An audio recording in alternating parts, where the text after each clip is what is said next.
final time. I pledge allegiance to the flag of the United States of America and to the republic for which it stands, one nation, under God, indivisible, with liberty and justice for all.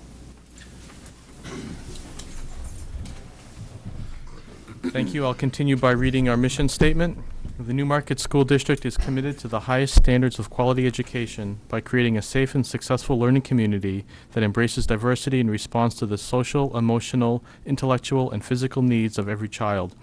We are dedicated to fostering links to the broader community to ensure that students develop lifelong skills, enabling them to be contributing and productive members of society.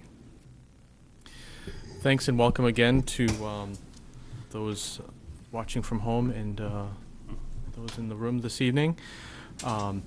This is an opportunity folks have to make comments. And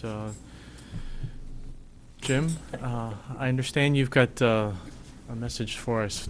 Yes, good evening, everybody. I'm Jim Bergeron from the Newmarket Town Council, and I came here this evening to tell you there's been a little change. We recently reviewed our appointments to standing committees in the town of Newmarket, boards and committees, and it was decided that the school board would no longer require us to come to every single meeting.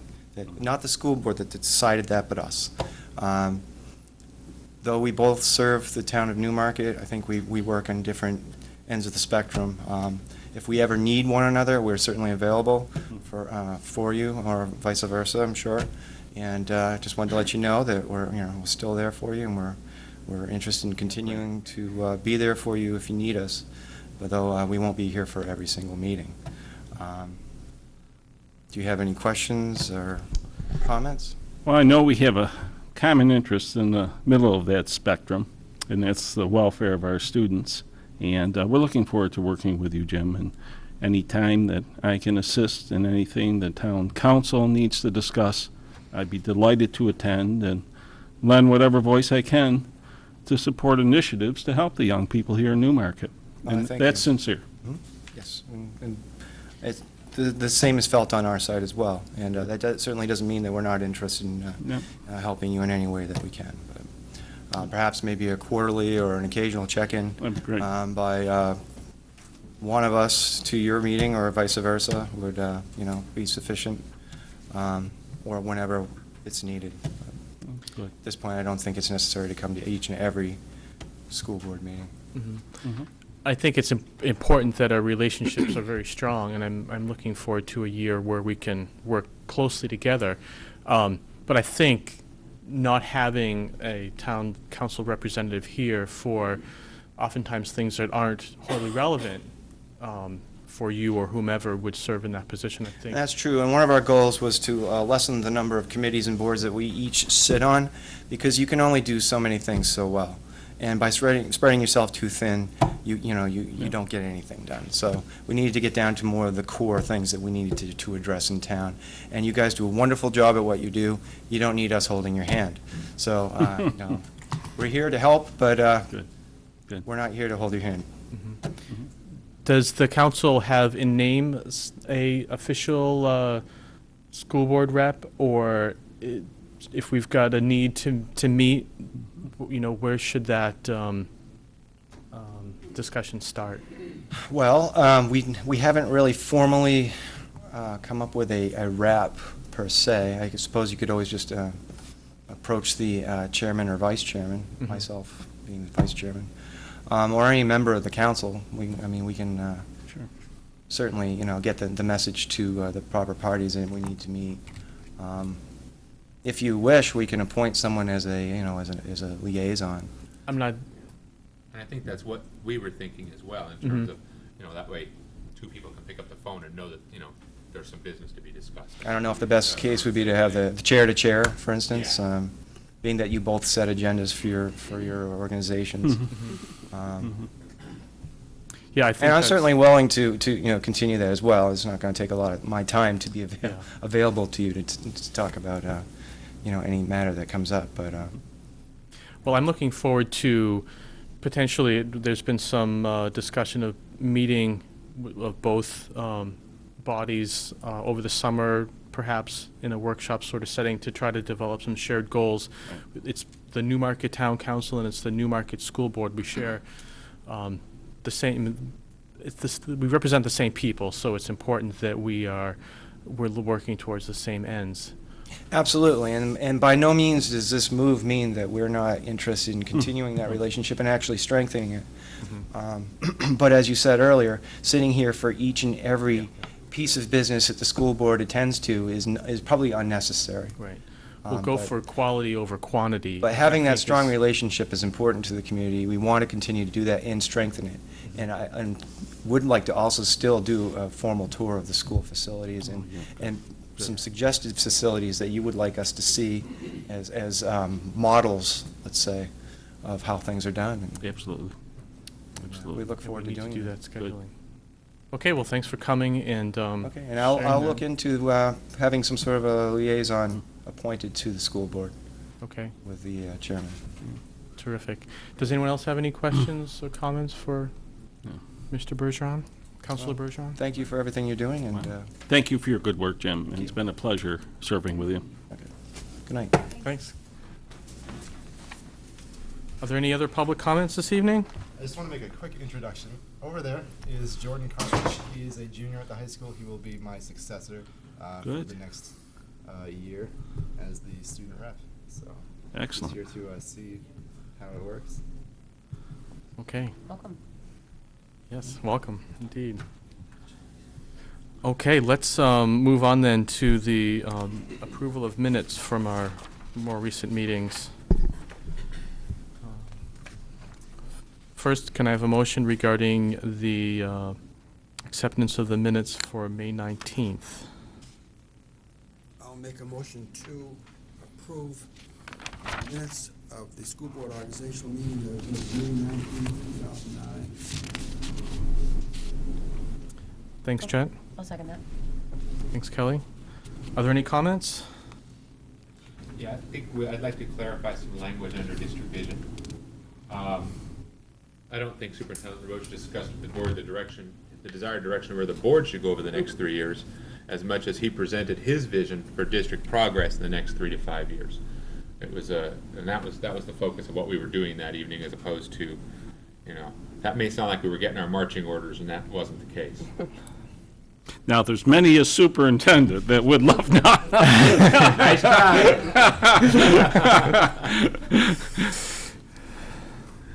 Okay, I think that's a good clarification. Any other thoughts or comments on these minutes? This meeting was largely, so folks know, no decisions were made at all. It was just kind of a welcome for our two new board members and a chance to hand out some policies that we've reviewed 2 of. We'll do 2 more this evening that are on a schedule for annual review, and some initial discussions about what our board goals would be. So it was just kind of a kickoff sort of start meeting with that approach. Okay, any last comments on those minutes? All those in favor of the motion signify by saying aye. Aye. Opposed? Okay, thank you. May the 21st. I'd like to make a motion to approve the minutes of the school board meeting as of May 21st, 2009. Second. Thank you. Any discussion? I had a couple things. On Okay. page 3, it says Patricia Valentine, and I think it should say Patricia Ballantyne. It is. Is that correct? Correct. Yes. And then on page 4, under end-of-year expenditures, the second paragraph, the last sentence looks as if it's missing a word. I think it should say something. She is hoping to get the proposals from him shortly and move forward on that, as he will be able to inspect both buildings within 1 day. Does that sound appropriate? Mhm. Or? It does. Yep. Yep. Good. I have a couple as well. top of page 2, where we're discussing the nomination of chair, I believe that I recused myself from the vote and discussion prior to Forrest, you closing the floor for nominations. I was wondering the same thing, Mr. Chairman. I actually think you recused yourself from the whole process. But from the, I think I took the nominations and everything. Mm-hmm. For both. Yeah. So where should,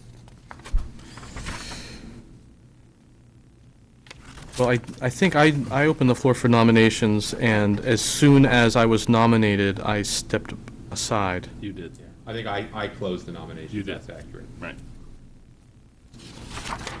Okay. So really, the change we need to make is that it, rather than Chairperson Chase, it should say, I guess at that point, Vice Vice Chairman. Chair Ransdell. Mhm. And top of page 5, second paragraph, if you will, Business Administrator Sue Caswell noted the center software for the food service is not working well, the purchase for this software and accessories, etc.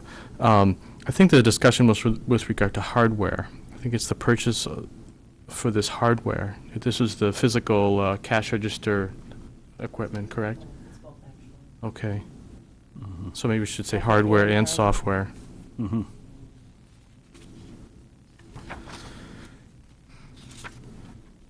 And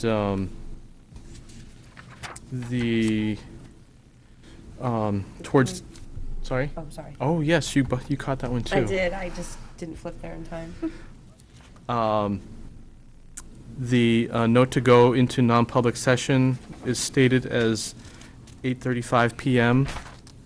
And then if you look at the non-public minutes, that we went into non-public at 8:45.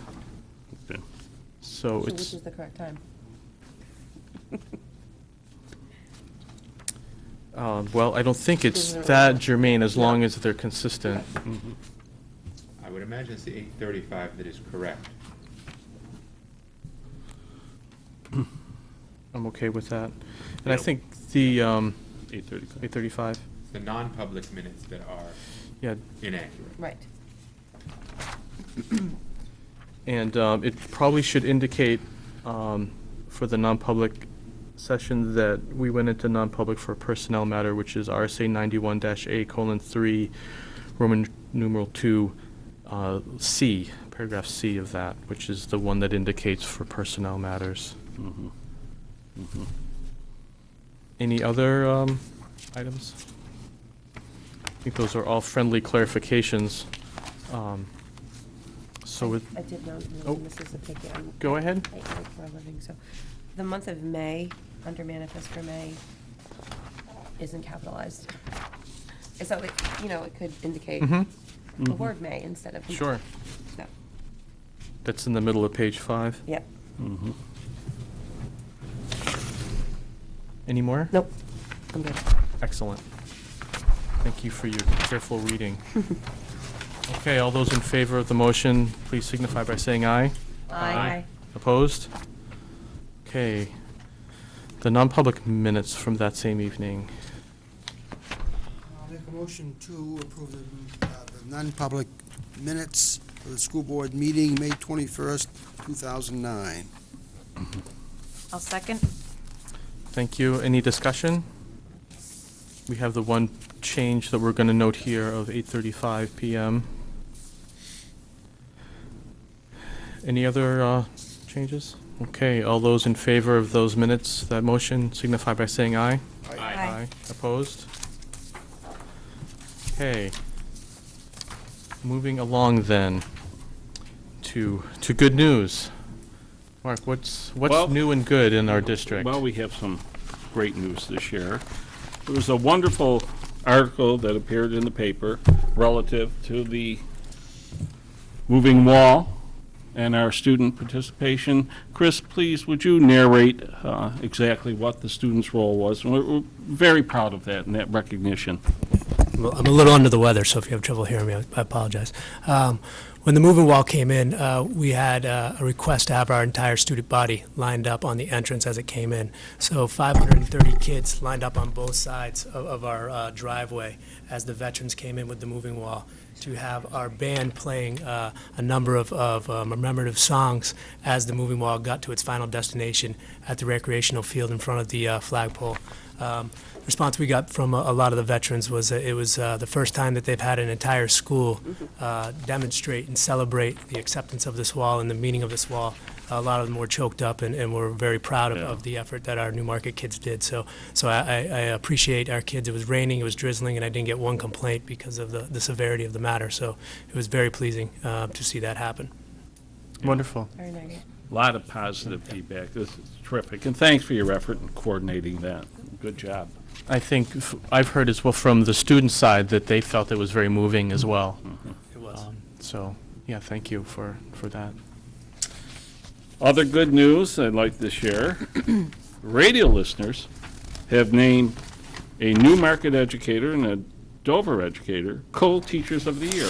I think, Sean, you had talked about the radio station and nominations, and Nick Zaricki has been named co-educator of the year. Excellent. And here's a little article that has appeared, and congratulations to Nick. Now, Sean, do you have anything you want to add to this? I know you did a nice job narrating how the voting took place. Not much. I know he's very pleased, obviously. He's very touched. And the, like the article says, he'll get 2 nights at the Mount Washington Resort, among other things. So, yeah, it's great to see that. It's great to see him win that award. He's very deserving of it. Wonderful. Thank you, Sean. Congratulations, Mr. Zaricki. And I know there are many good things happening that Newmarket students are participating in at this time of the year. I had the pleasure this evening of going over to the senior art exhibit, and Annette Blake was there as a moderator with that group, and really some fantastic work was on display. The snacks were excellent as well. So congratulations to all those that participated. Is that an ongoing display, or is that just this evening only? It's tonight only. Tonight only? Yeah, good.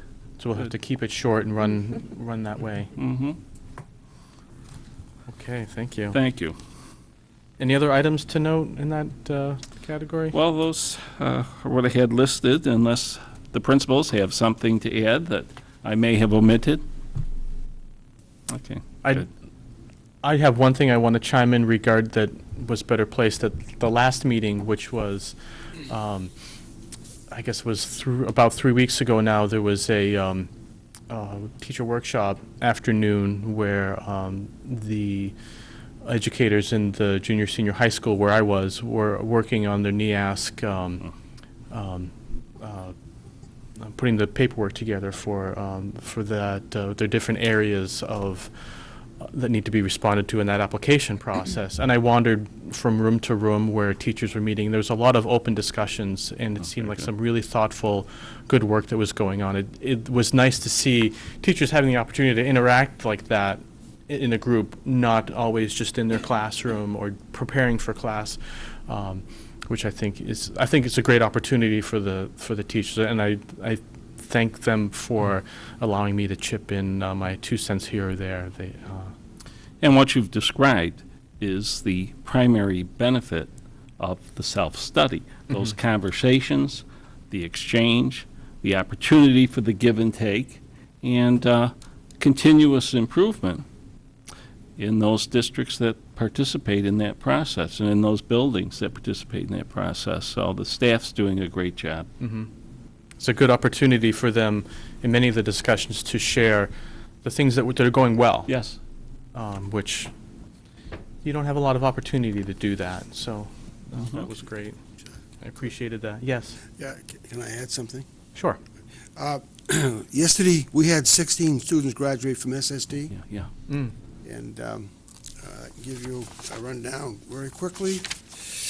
We had one that graduated from animal and plant science, one graduated from biotech technology, one student that graduated from computer programming, and 4 students graduated from the culinary arts, 2 students from the digital communications, 1 student early childhood education, 1 student from marketing education, and 5 students from the welding technologies. Very good. Excellent. Very good. It's quite an impressive graduation. Chet and I had the opportunity as well to attend a year-end dinner with the governing board of SST and discuss successes that we've experienced this year and also plans for the upcoming year. There was approximately 900 people there at the graduation. Very good. yesterday. Great. Very good. Awesome. Can I ask a question? Mr. Andruski, in our graduation program, do we mark our SST graduates somehow in that? And if we don't, it's probably too late for this year because we're already ready for the future. But in the future, an asterisk next to those names or some, just, Yeah, to sure. denote Give them they've credit, got yeah. something in addition to their regular high school diploma might be appropriate. I believe we do. I thought we did, but We no, we don't. But we should. Yeah, good. Noted for next year. Yeah. Very On good. awards night, you do something, don't you? We do, do an awards night the night before, we always recognize them. Mm-hmm. Yeah, nice. Okay, any other good news folks want to share? I have one thing that I was going to put in my report, but perhaps it'd be more relevant to the good news section. I just have a quick thank you note from the senior class of 2009 to the school board. I guess I'll read it out loud, if that's okay. That'd be great. To the members of the school board, we, the class of 2009, would like to extend great thanks to you. The countless hours of work and effort you all have put into your job are greatly appreciated by all of us. It has been 12 long years, but we now leave Newmarket Junior Senior High School feeling well prepared and excited for the next chapter in our lives. Sincerely, the class of 2009. Very nice. That's all. Very nice. Thank you. That's Well, your- thank you very much. Yeah. Chair? Yeah. Good. Oh, yeah, Absolutely. good. More good news, the better. Right. Just a couple things about connecting the elementary students to the larger world. Our band and chorus went to the Grady's Festival a couple weeks ago and won gold and silver medals again, which was very exciting for them. It's a growing program. Mr. Zawicki won an award, and I think that it shows in the teaching as well. Also for Mrs. Trick, it was both the band and chorus. A point of interest, Mrs. Stowe, our art teacher, is beginning to display student artworks on the Artsonia site, where you can go and students have an encoded name, so they're protected, but you can see student artworks there for Newmarket Elementary School, which is a pretty interesting thing. And if parents or grandparents or community members wish, you can actually buy items with the artworks imprinted on them, which is a pretty cool thing. And so that's a neat thing. The last thing is that our field day is scheduled for next Friday, June 12th. And I just want to bring attention to something that's unique and new and really important. Mrs. Miller and her team of planners have built in 2 service pieces for the students. One is that they are collecting school supplies that will be available to students who may not have an opportunity to buy them in the fall, students from our own school. And she's working with the rec department to help distribute those to students who will need them. The other piece is that every resident, I believe, of the home right next to the elementary school, whose name is escaping me at the moment. The Pines? Pines. Thank you, the Pines, has been connected with a group of students from the elementary who have been writing to them, and they're going to go over and perform on field day as part of Oh, the excellent. event. So I thought those were really nice things to add, too. Super, thank you. Thanks, Scott. Okay. Good stuff. Okay, let's move on to the Newmarket Teachers Association. Yes, we have a team here that will give an overview presentation. In brief, we have been discussing the need to hit the ground running, so to speak, with the implementation of Infinite Campus. And again, we're very appreciative of the approval of the board and having had the opportunity to acquire this software package. But it is critical that we do training and that we have staff development. We have on the last day of school training scheduled. The last day presents many challenges in terms of what teachers need to do, turning in grades, and John and Chris will narrate other things, last-minute details, examinations that have to be put together and completed and ultimately turned in, as well as the need to do training that day.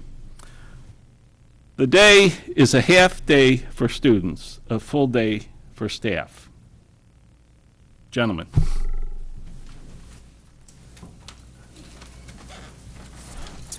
As we looked at the last day of school and the necessity for Infinite Campus training, we would have had students taking their test and middle school students in school until 11:30.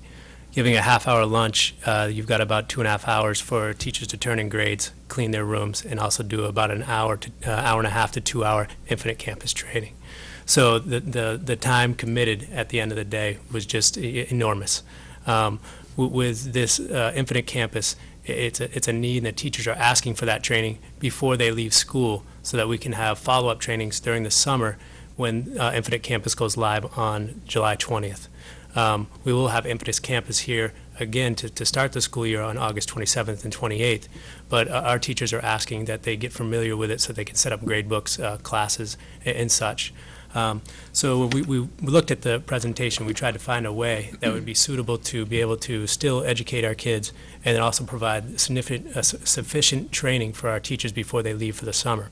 So we came up with a proposal to look at moving the last day of school till Tuesday, the 22nd, instead of the 23rd. This would mean that commencement would be on the the 22nd would be the commencement on that Monday for 8th grade students, and then all students, the rest of the students would have a full day on the 23rd. Teachers would have a full day on the 24th. The 24th, we would have training in the morning, 2.5 hours. In the high school, that would consist of taking attendance, doing grades in the grade booking, setting up your classes, and then also how to do the behavioral codes that are implemented with our discipline and discipline tracking. And then in the afternoon, they'd have the opportunity to finish their grades and clean up their rooms with myself and Dave Williams going to check to make sure everything is done. So that it does affect and it will allow that extra time, because as the schedule is right now, there's testing in the high school in the morning on the last day of school, where teachers will not have a lot of time to get those tests corrected and done for the last day of school. When I looked at the number of days, that would put our majority of our school at 180 days of school, or 1,138 school hours. For the 8th grade, we put them at 179 days of school, or 1,131.5 hours. So we're still meeting the requirement for hours of educating our kids. And it's kind of a nice balance for both our students and our teachers so that both needs are met. Yep. John, is there anything? One of the main reasons that we would like this change to take in effect is with the extra time to grade, we're allowed to give deeper meaning tests. Yes, we can give the multiple choice true false, which do the baseline, but to get a true assessment of what students need to know or what they know, we really need to do essay short answer questions, because that gets to the root of their knowledge or analyzing ability and all that. So with the 2.5 hour training in the afternoon, it would really tie the teacher's hands to only be able to do the surface level learning. So that was one of our main concerns as teachers. Well, and there's no doubt you have a lot on your plates, as we all do. And frankly, knowing that and knowing all the expectations, we do want as much concentration and opportunity for people to retain and embrace what we need to do in order to make this possible as it comes online in July. And I support the proposal. Is there any flexibility in the testing schedule itself as far as like when the tests need to be, the finals need to be administered? We already start, with the last 4 days of school are already So there's committed no- to testing, yeah. so that teachers have the most amount of time with their students, Right. and then have that hour-and-a-half test. Okay. The way that we did this is we'd bulk it into a Thursday, so that they'd still have the same amount of time, that they wouldn't lose any more class time. So the test days you're talking about is the 18th, 19th, 22, and 23? Those are all test days? Correct, yeah, So those would be students tests. will finish the last day.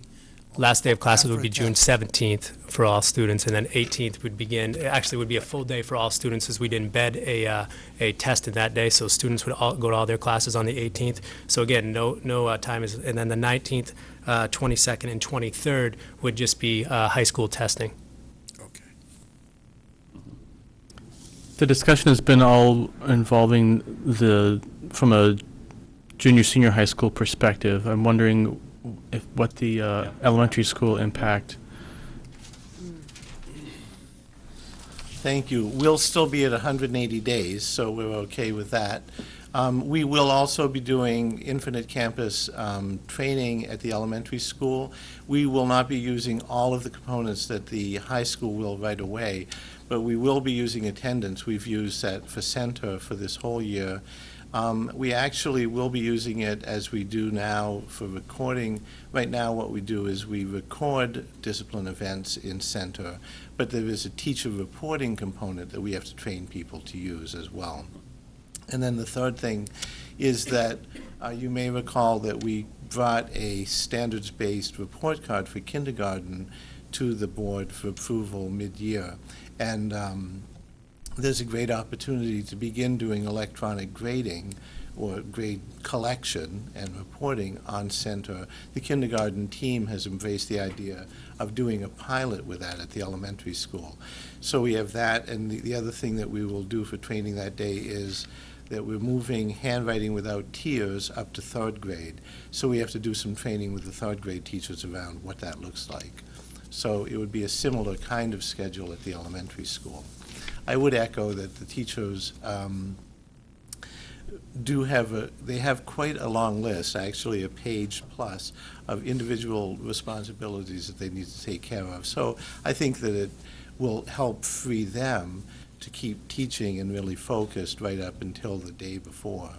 And I would add that on a half day, the last day, we begin school at 8:30 and we finish at 12, minus lunches and minus snack. So as far as instructional time at the elementary school, it's about 2.5 hours. I'm not sure if it's policy. I'm forgetting where our reference is, but our school district has had a policy of 181 days, where the state requirement is 180.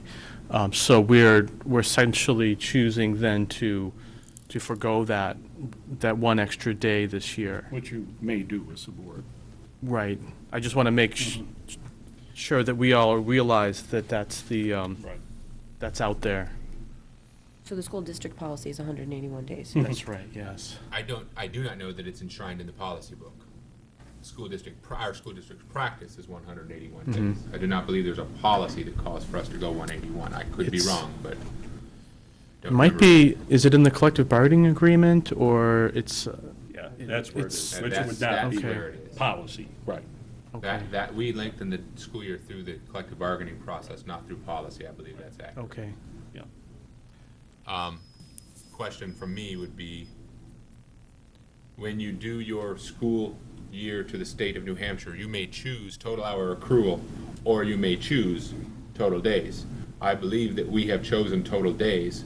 I don't think you can mix and match them.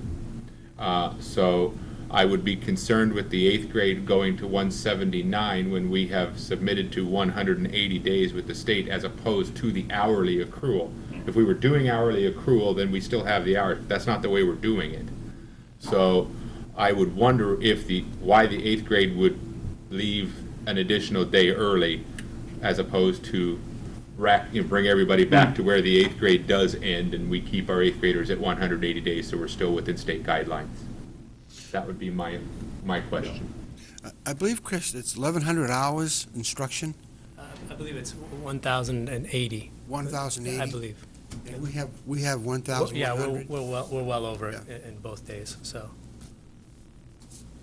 I would have no problem with the 8th grade going. We just always give them that benefit as they're promoted to have that extra day off, as a celebration. And, I try to be as flexible as possible, but. Yeah, it's not a problem. It may be a technicality, but nonetheless, we do operate under the 180-day accrual as opposed to hourly accrual for our district. So is that something we submit to the state to say how we choose at the beginning of the year, how we choose to accrue our time? No. Especially, so we had the issue with snow days, we count hours, minutes, when it comes down to fulfilling the state mandate. Okay, are there any other comments or questions?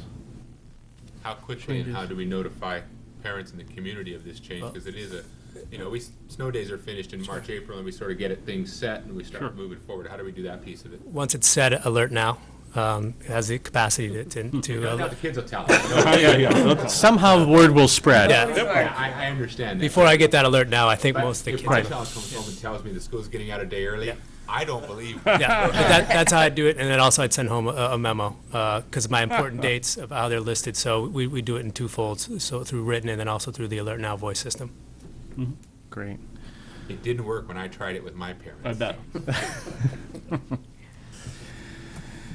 Okay, so I would expect we would want a motion on this.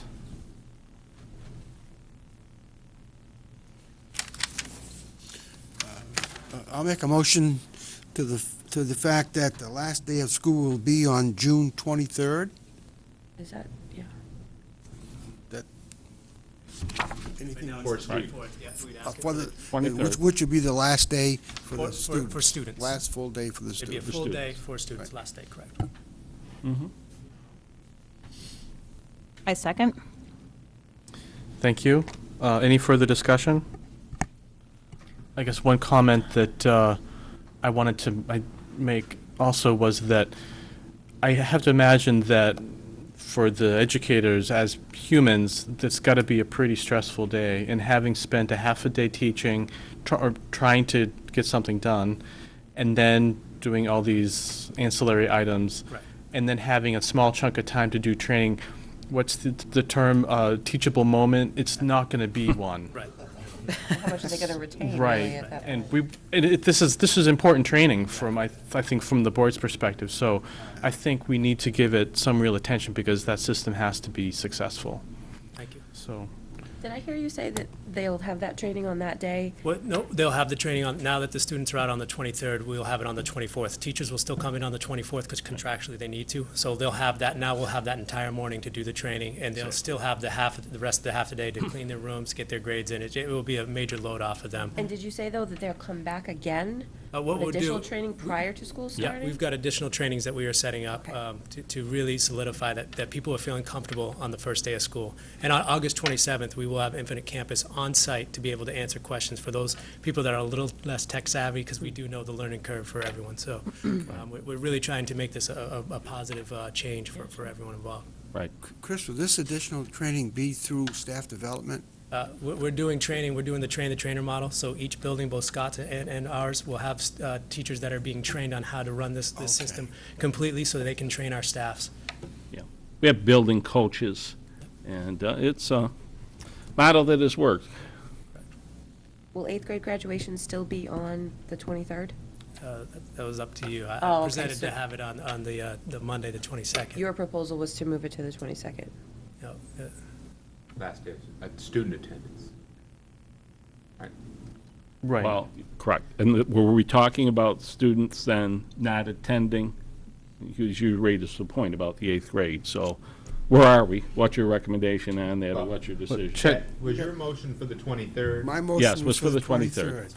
And that's the last day of student attendance? Yes. Right. K through 11. Okay, so Right. 8th grade will still stay graduation on the Yes. 23rd. Okay. Is that your motion, Chet? Yes. Yes, K11, okay. All students, perfect. 23rd. Good, Okay. good. Does anyone want to offer an amendment? I'd offer to amend the motion to specify that the 23rd will be the last day of student attendance grades K through 11. Okay, so that's maybe not an amendment, but a clarification. Sure, that- however you want to call it. Okay. Because there's really no change there, I don't think, from the intent. All right, I'm just confused now. So, I'm sorry.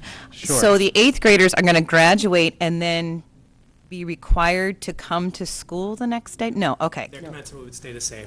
okay. It'll So- be on their last day of school. Okay, thank you. 'Cause Typically I it's was like, not. that's an unreasonable expectation for an 8th So grader. I don't know eighth if grade I- commencement Ah, stays the darn. same. It'll still be the 23rd. Yep. They'll just have to come to school And then, promotion day. yeah, Like normally they did not. exactly. Yeah. That's a bummer. Yeah. Now I'm confused. Yeah. Oh, no. I know. So the last day of school for the 8th graders will be on the 22nd? 23rd. No, 23rd. everyone will be the 23rd. Everyone. Okay. And then later that same evening? They'll have their on the graduation. 23rd. Okay. I thought I heard the following day they'd have to come back, but no, okay. No, Now- that was my confusion. Right. Now, John, is there something you want to add? I see you. Okay, we all right? I will say that the NTA would support that decision. I mean, we like the flexibility of being able to complete all our tasks, and thank you for understanding that those menial tasks do build up. And I actually think doing the commencement ceremony for 8th grade will maybe prompt more teachers to stay and clean their classrooms and then go to the ceremony, probably. They'll have a reason to stay in their school because they're going to They'll have to have be a there reason to anyway. stay, so. Very good. that's- Very good. Okay, thank you. All Okay right, so then, what's the motion again? the motion is Sorry. for the last day of school for grades K through 11 to be the 23rd. Right. And that would be a full day of school for, Instead of the half day on the 24th. Correct. that's correct. Okay. Any last elements of discussion? Okay, all those in favor of the motion signify by saying aye. Aye. Opposed? Okay, thank you. Thank you for your support. And I guess I'm going to say that's program, but it's also for the view of many, particularly our student bodies in the good news category, I suppose. They're excited right now if they're home. So thank you. Can't hear the cheers from here. Word is already spreading. Very good. Thank you. Actually, the one item I neglected to add, I wanted to put kind of between the program and the good news section, was to recognize our student rep Oh, to yeah. the school board Jeez. for his last year of very impressive attendance. You've been great to have. I think I can speak for all of us, but I'll give everyone a chance, certainly. But it's been great having you with us. You add both a reminder of why we're doing this and an element of humor at times. And I know we've tested your patience a time or two. Don't listen, Jordan. The meetings are always short. So thank you very much. It's very much appreciated having you. We have a few tokens here for you. And thanks for your participation. Thank So, you. Thanks very much. Thank you very much. John, who won the baseball game today? Who won the baseball game today? The boys did. Sorry, Newmarket did, but Was it a big score? yeah. Ugh. So anyways, thank you, Sean. Thank you. I guess I'll just say I really enjoyed my last year on the school board. It's been very informative and informational. I've learned quite a lot from the experience. I think the town of Newmarket should be very impressed with the work that the school board has done and continues to do. You function like a very smooth machine, and I've been I've enjoyed every minute of it. While I might be at some points in the meeting slouching back in my chair trying not to take a nap, I've enjoyed it quite a bit, and I'll miss it a lot. So. Very good. Thanks very much. Thank you. Okay, now we'll move along then.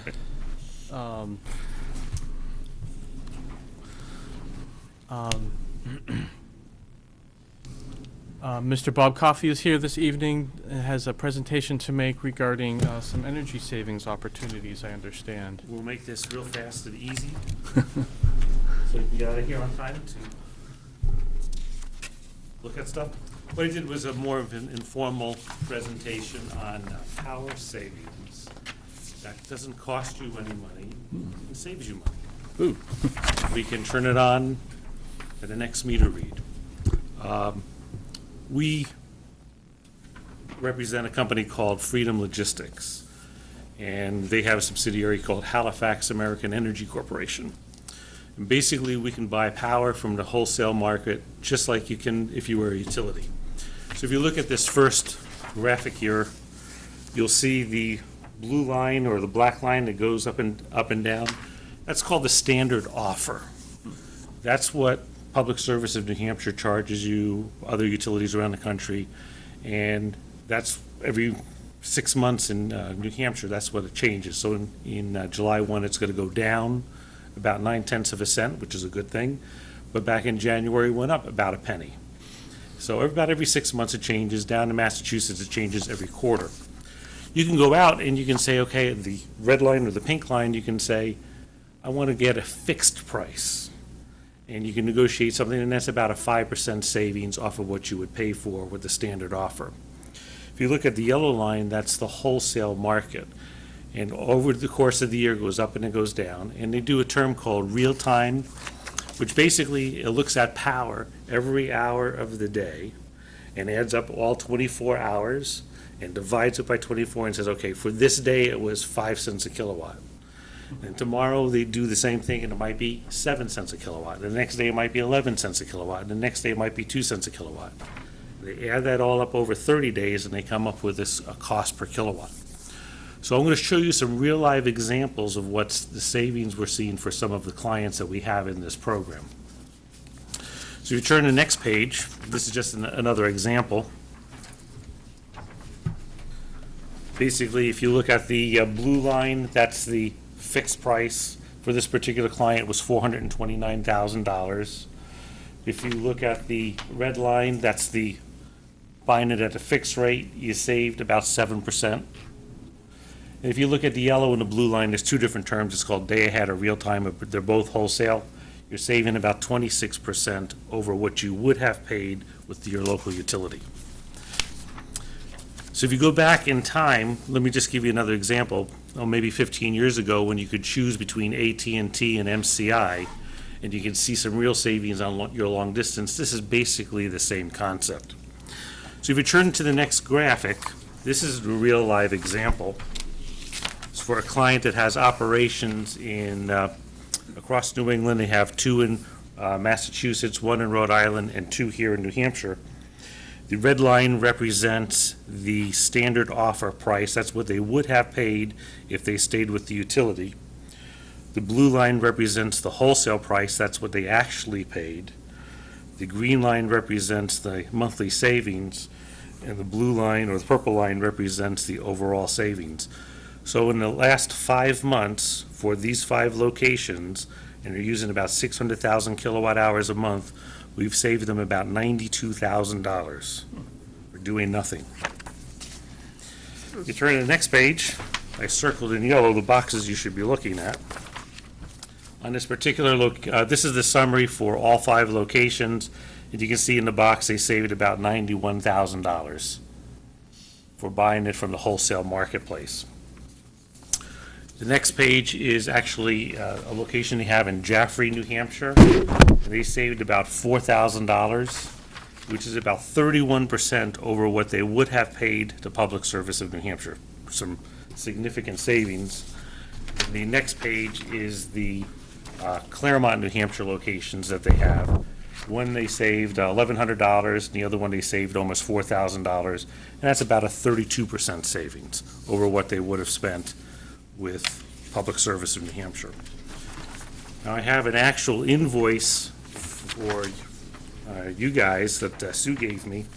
If you look at the circled yellow section on the first page, that's the transmission and distribution charges. So when you get an electric bill, you get 3 charges. You get transmission, the big power lines, distributions, the lines out in front of your office, home, and then generation. We're not talking about the transmission and distribution. That still will be provided by Public Service in New Hampshire, and they will still charge you whatever their rates are. But if you turn to the next page, you will get, where the circle is, that's what we're gonna change, is what you're paying for the standard offer. If you choose to go with this program, you'll switch this out of here and you go into the wholesale marketplace. The last document, it looks like this. This is an analysis over what would have happened over the last 10 months and a forecast for June and July. And if you go all the way over into the right-hand box, you would have, if you were on this program, you would have saved about $12,000 over the course of the year. Now, some months you would have spent a little bit more money. A lot of months you would have spent less money. If you go back about a year ago, the reason why you have those reds in August and September, if you go back in time, oil was selling for about $150 a barrel. And natural gas prices were in the $10 per million cubic feet scenario. All of that's come down dramatically. 60% of the power generated in New England is generated by natural gas plants. So they're very susceptible. If natural gas goes up, your market price will go up. So I think going forward, you're going to see a penny to 2 cents a kilowatt or maybe more in savings going with the wholesale market price versus going with the standard offer. The other really cool thing about this product is that the contract is basically 30 days long. So you can get out of it at the next meter read. So what we do with our clients is if Public Service New Hampshire rate goes down dramatically and we sort of forecast the wholesale price and we think the risk is going to be too great, we're going to call you up and say, look, on the next meter read, we're going to pull you out, put you back to PSNH, save you the money. If PSNH rates go back up, we'll call you back and we'll put you back into the program. That way you're protected in trying to get the cheapest possible price on power. And the way I look at it, it's a commodity. Why do I want to spend any more money on power than I absolutely have to? So that, in essence, is the wholesale program. And I think you'd be the first school in New Hampshire to do the wholesale program. But as you can see with some real live examples, there's some significant savings. And this one client is so excited about this $90,000 in savings, they're going to increase the amount of kilowatts they want to put into the program to 2 million kilowatts a month.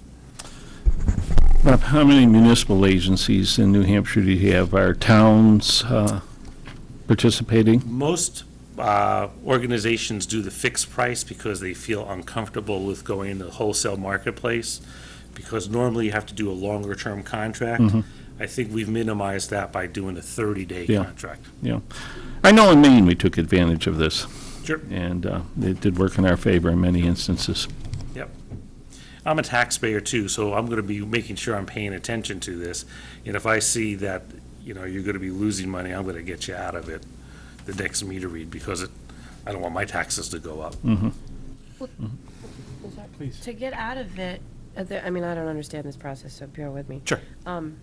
Are there There's no charge. There wouldn't be fees or anything to go back to public service Nope. and then come back? Nope. Nothing? No charge. Now, if you go out of, in reality, what's going to happen is if we take you out of the PSNH market, you're probably going to be out for 6 months. Or if we put you into the PSNH market, it'll probably be 6 months. So it won't be a month in and then a month out. We're not going to do that. Okay. It'll be at whenever they reset their rates. Okay. But Bob, we're talking about off-peak and on-peak supplies. How does that go with the equipment in the schools?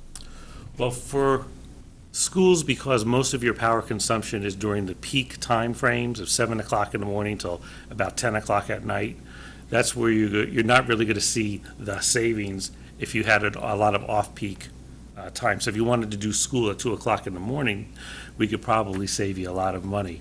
Some of the clients we have are wastewater plants and water plants, and they operate 24 hours a day. So at 2 o'clock in the morning, they may actually get a credit on their electric bill from 2 to 3 in the morning at 5 cents a kilowatt. So because they're operating 24 hours a day, but because schools are prime time, they get hit with the peak rates.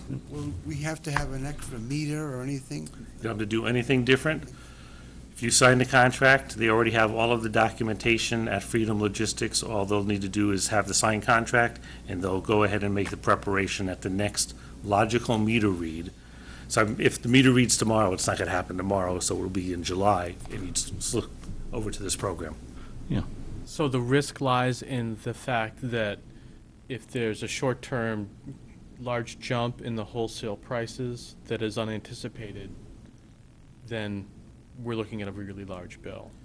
Well, what we've seen in this one client last year, the first couple months, we were spending about $1,000 more than what they would have spent if they stayed on the standard offer, but they were spending $15,000, $18,000 a month. So as a ratio, it really wasn't that bad. But we looked at it over the course of the year. We started with one location, and 3 months later we added another one, and then 3 months later we added another one. And over the course of 1 year, we saved them $125,000. So even though they spent early on maybe $2,000, $3,000 more than they would have, over the course of the 12 months was $125,000 savings. So the economies of scale begin to set in as well. And if you can stomach the cash flow changes, I Yes. suppose, that's when it becomes advantageous, if you can ride the, not be a day trader, I guess. Right, and that's what these guys do. They understand the market. I told you the day ahead and real time are basically wholesale pricing. They look at that, and if they think the day ahead pricing is going to be better, basically what that means at 4 o'clock on Thursday afternoon, they say tomorrow the average price is going to be X. And if they think that's going to be a better deal than looking at 24 hours a day, they'll slide you over to day ahead. And then the next day, they might pull you back out and do you as real time. So they're looking at the market and they're making those adjustments to get you the cheapest price. How long have has this opportunity existed? Is this a new? This opportunity's been in the marketplace for about 1.5 years, buying it at the same rate as the utilities buy their power from. And we started taking advantage of it for this one client last March, and they're very excited about what they've seen as savings. Because to them, their revenue stream is fixed, so anytime they can lower their cost, it's more profitability for them. Sure. If the volume increases, would it even be cheaper? No. Okay, so if we were to pick up more schools into the mix, then it would still be school by school? That's correct. Now, if you, yes, we can aggregate power, but it has to be the one single payee. Got it. So this one organization's in Manchester, but they have these operations all around New England, so we can aggregate their power. So the cost savings really, I was thinking more if it could be grouped in terms of the volume. well, I can always bring that up with the Freedom Logistics guys. If we can use you as an example and show the savings, then maybe I can bundle that together and we can see if we can get you some. Have SES buy the power and Yeah. all the different districts. Well, that's what we were doing in Maine. We'd have a consortium of school districts that would go in on this. What's the talk among the business administrators in your organization? Has there been any discussion there? This is a new program, and I actually was going to talk to Bob about that. I mean, if there's an interest in bringing on other school districts, I Yep. could certainly find that avenue for you to discuss that with them. Oh, absolutely, yep. Yeah. Yep. Now, my only thought is that would it be limited to only PSNH customers, or? No. Okay. Any organization within New England except Vermont. So, Except for what? Vermont. Vermont. Right. So we can do Maine, we can do New Hampshire, Massachusetts, Rhode Island. Does it have to be a school? Could it be homes? You have to do about 75,000 kilowatt hours a month is sort of what they're targeting. So I think you guys are averaging about 83,000 kilowatts a month. Have to get a neighborhood. There again, it has to be one place. one person wants to pay the bill, which is about $10,000. You'd have to be the fiscal agent. And if you want to take that job, I'll be over at your house. Right. I'll send a check in the mail. Okay, Charlotte, you're paid. You owe me $3.42 this month. So, a couple questions, I guess. One is, how does your company make money in this process? Is there a markup from the wholesale rate? Right, if you look on the sheet of paper that has the savings, I actually think the savings are going to be greater than $12,000. if we go across basically what you want to look here is this green column here that says total HAEC fee. In that fee, they have to pay certain fees to what's called NEPOOL, which is the guys in Springfield, Massachusetts, that move power all around New England. So they purchase power from generation facilities and then send a certain amount to New Hampshire, a certain amount to southern Massachusetts and Boston and so on and so forth. They have fees. Also, they like to get paid on a weekly basis, but you guys only get a bill once a month. So Halifax American pays on your behalf on a weekly basis, and then when they bill you, you pay them. They have to float that money. So there's a little bit of an interest charge in the HAEC fees. So those fees associated with all of that are located in there, as well as commissions that we make. Bless you. With the thought of a single payer, a single funding source, would it make sense for us to explore the addition of, somehow, can we add this building, the town garage, the police department, the offices behind, whatever they're doing with that building behind the PD. Right. There's 4 or 5 other municipal buildings in town that, while we would have to come up with a way to do the funding stream, that's something we'd have to ask our financial people to do, it may make sense to broach this with Ed Winowski and Don Parnell. take a look at this as a joint venture, which makes us a bigger bundle for you to deal with. Right. That's possible, Bob. Yeah, absolutely. I mean, it may mean that, well, we pay some funds to the town now for the use of the 3rd floor and part of the utilities and all of that. So there's already that relationship and that changing hands of funds there to support this building. So, I mean, there may be a mechanism already. And I might be able to work with Freedom Logistics to say, look, it's one community, but it's 2 organizations. Can you send the bills to the school and send the bill to the town, but aggregate all of their power? So we can have that conversation with them. Now, there's some programs we participate in, I'm forgetting the something step with PSNH, where we get a rebate for upgrading our Smart Start. The lighting sensors we just installed in the elementary school, for example, which will bring down our power use. We get some money from the PSNH for that, and that seems to be, I mean, I think their motivation for that is to reduce the peak load, so that it's easier for them to serve more customers. I wonder if that would change our status with them and that sort of thing. And also, I wonder, the Energy Committee has had a presentation several weeks back from someone, I want to say from Honeywell, was it? Or no, Johnson Controls. Johnson Controls. The fellow came in and talking, the concept was, and there's been some discussions with others, preliminary with the school district, with buying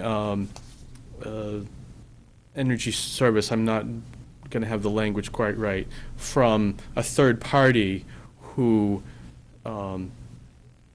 by going through them effectively, they are, through energy savings, we would reduce our energy consumption, our total expense, Yes. but Johnson Controls or whomever else would get a cut of that savings, depending on how large that savings was. I was wondering, if is there any complication to that process if we went down this road? This works cooperatively with that. Okay. One of the things we do is we go into organizations and we say, look, you need to put in some energy savings device. And everybody says, well, we can't afford it. So what we do is we say, look, we'll bring in the wholesale savings. We're looking at a resort up in Lincoln, New Hampshire, that we can save them $32,000 a year. Now they can put in other devices like LED lights or induction lighting or KVAR devices, or they're talking about putting some wind turbines up there.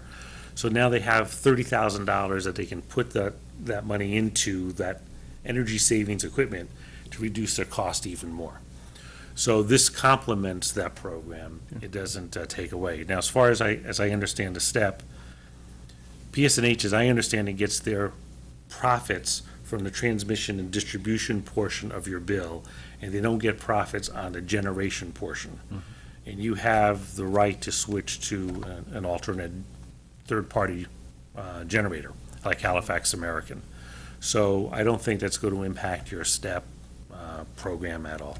So we haven't severed the relationship You haven't severed the completely. relationship, and you're just not going to be buying your power from them. Yeah. And you're going to save, I think you could see somewhere between $12,000 and $18,000 in savings. If, and I'd be surprised, given the discussions we've had, it doesn't sound like we would ever be, even if we put in a solar array and what have you, that we would end up being producers, where we'd have more than our capacity of locally generated power. Right. Would this impact our ability to sell back to the grid? No. Because you'd be doing that through PSNH. You'd be doing net metering. Yep. Yep.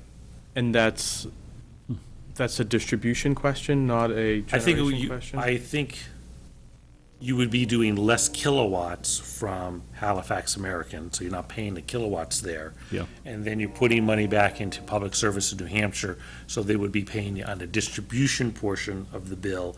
I don't think you would be getting it on the generation portion. So right now, if you were to do net metering, as I understand it, you'd get about 16 cents a kilowatt hour. Well, if we take the generation portion out of it, you won't be getting the 16 cents, you might be getting 6 cents a kilowatt hour on the net metering. But we can do an economic analysis when that time is right, and if And it makes switch it more over. sense for you to go back to public service in New Hampshire, the contract is a 30-day contract, you pull the plug, and we go do the other way. So in my mind, you save money now, that might be a year or 2 years down the road before that's fully up and running. You save yourself $20,000, $30,000, $40,000. If it makes economic sense to switch back, we just switch you back. Okay. Any other questions? It's very interesting. I'm thinking this is a great idea, and I want to move forward, but I want to give us all an opportunity to contemplate, other questions that might come up. And I want you to. I want you to feel comfortable with it.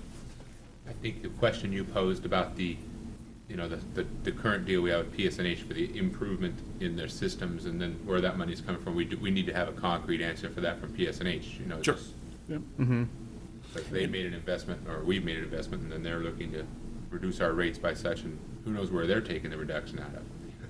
Well, yeah, and so if you want a couple client contacts, like, we can give you some client contacts if you want to talk to them to see how they feel about the program. Just let me know, and I'll get it through Sue, and Great. she can call them. Another piece that I really like about the whole idea too is that you're a property taxpayer in town, so it's in your best interest, whatever we do.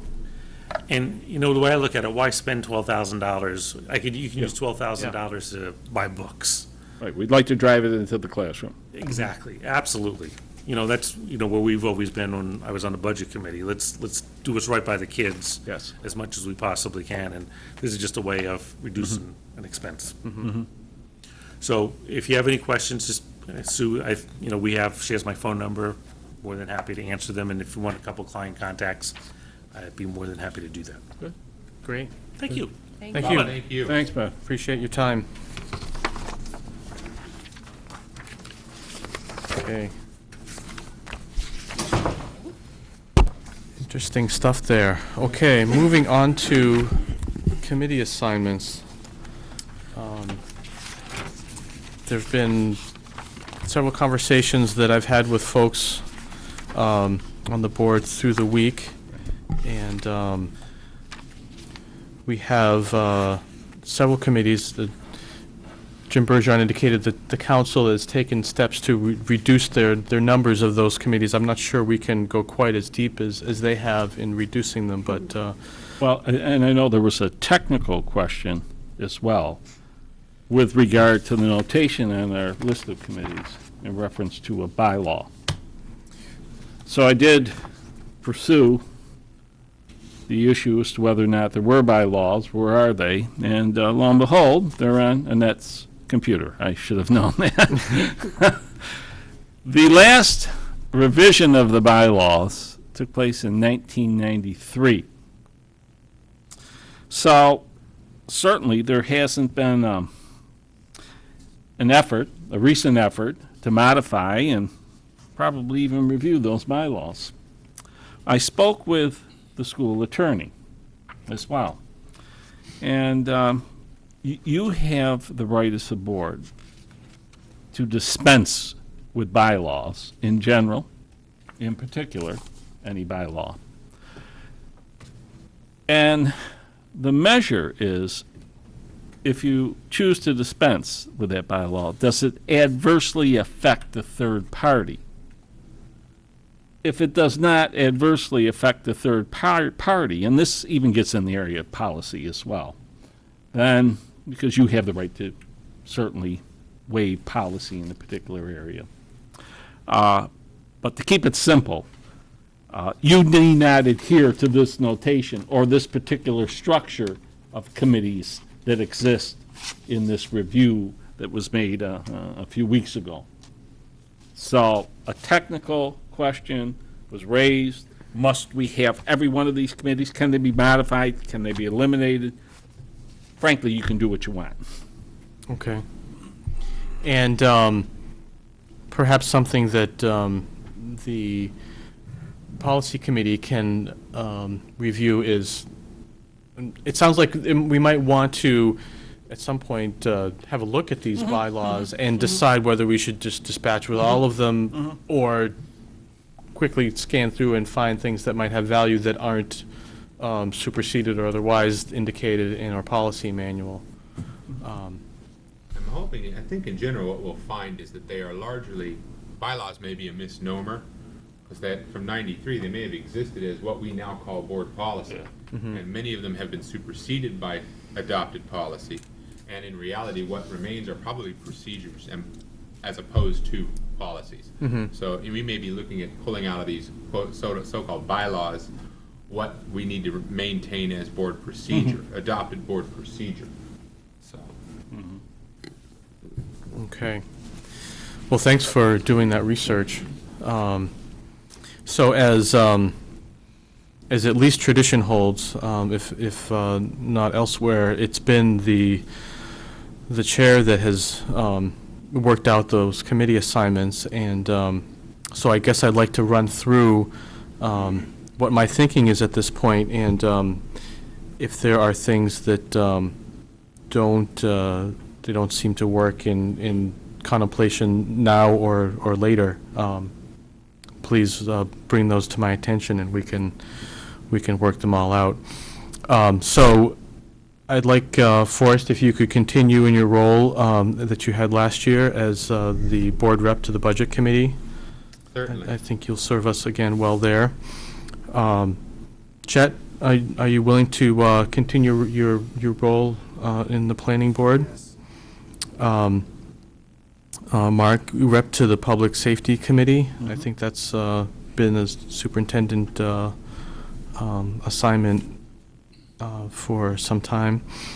Meg, if you would represent us to the Seacoast Learning Collaborative. Sure. Again, Mark, to the Seacoast Educational Services.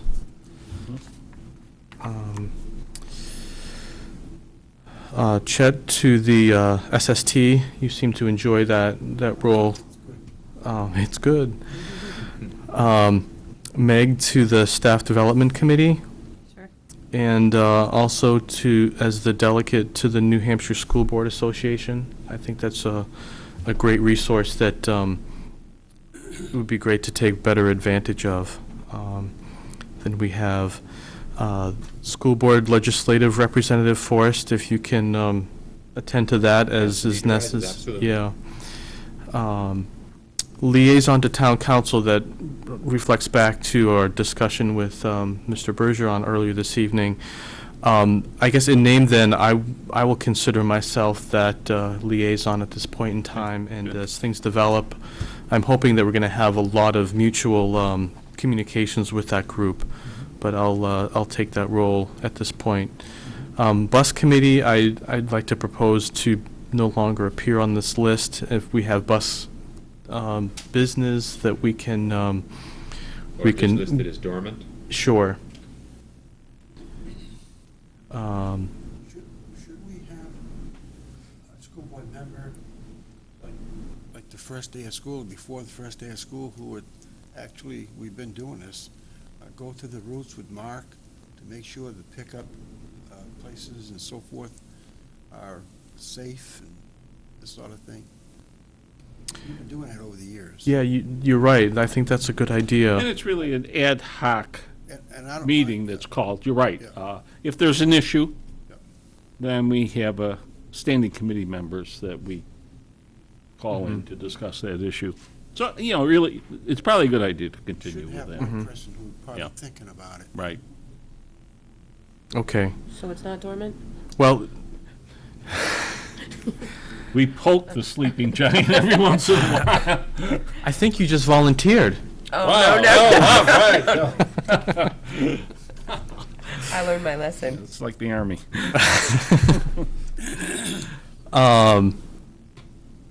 And I mean, as we get close to the school year time, we can have that discussion at that point in time, yeah.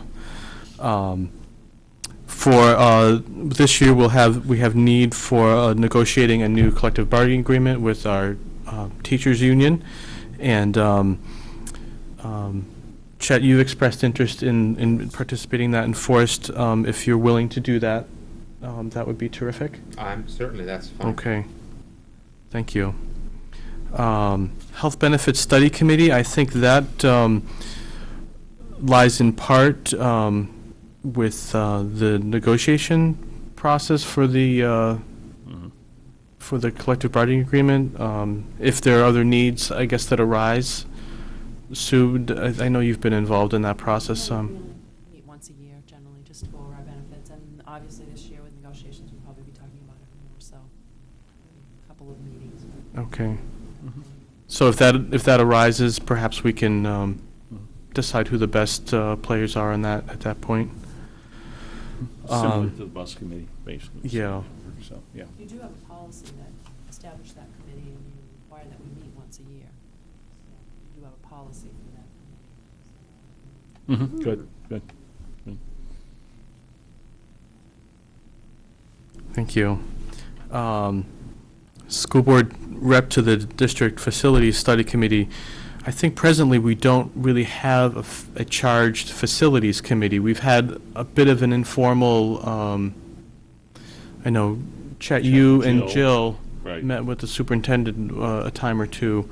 I think what I'd like to do is flesh out very shortly in the next month or so what that is going to look like, and then at that point in time we can decide who.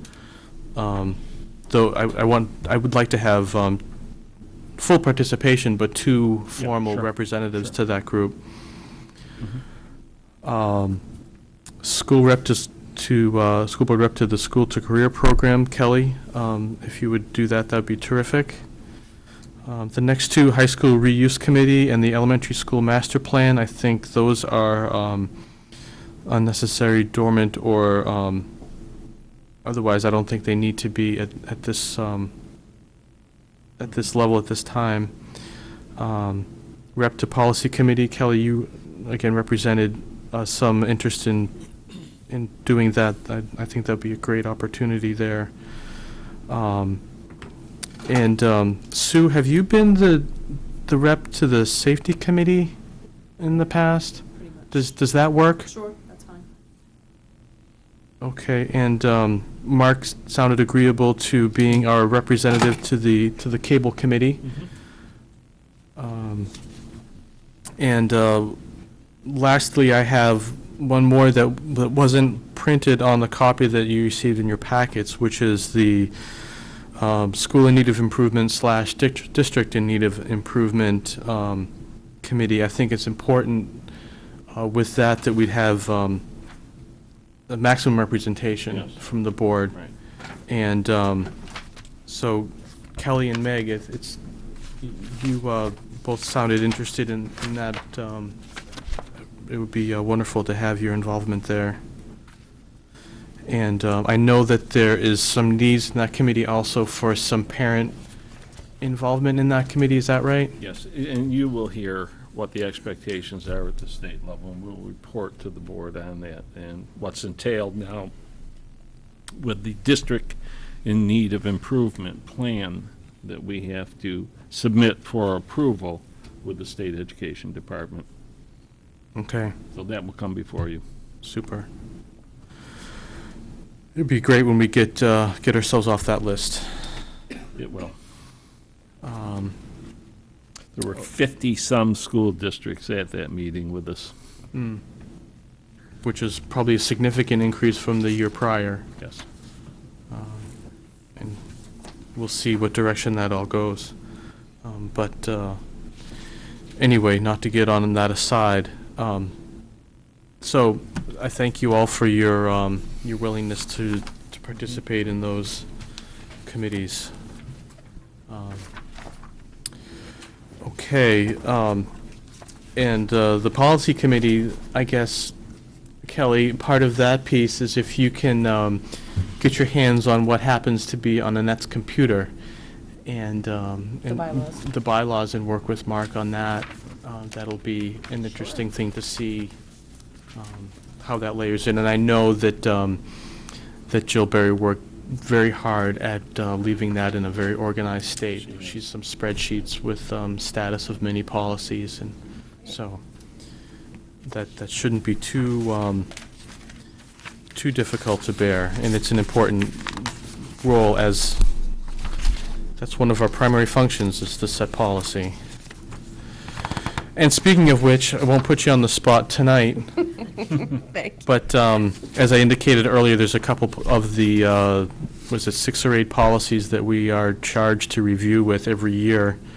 And the next couple I thought would be good to go through at this opportunity was policies AD and policy ADB.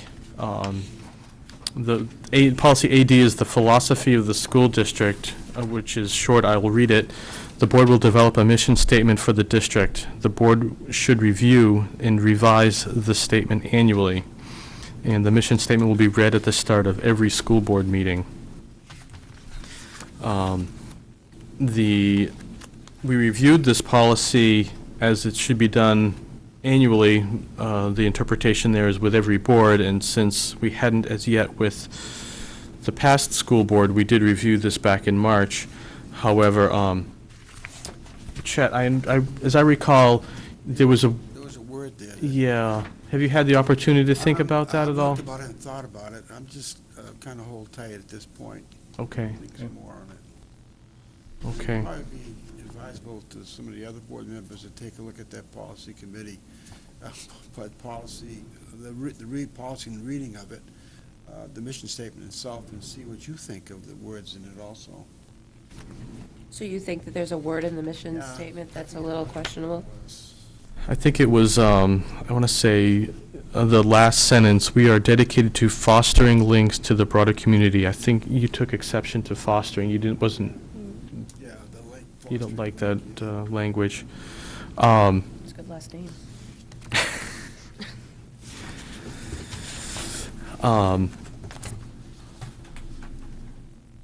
Forrest, you look like you have a thought. I do. I think that it's important to remember that while it states that the board should review and revise the mission statement annually, while we adopt a mission statements are in fact should drive our district and should drive the thinking of everybody involved, and as such they should reflect, if not the acceptance of all stakeholders involved, the review by stakeholders that are involved. Ultimately, we have to adopt this mission, but the input of stakeholders is important because we represent the community, but there's various groups that we should inform us as to what we should be thinking.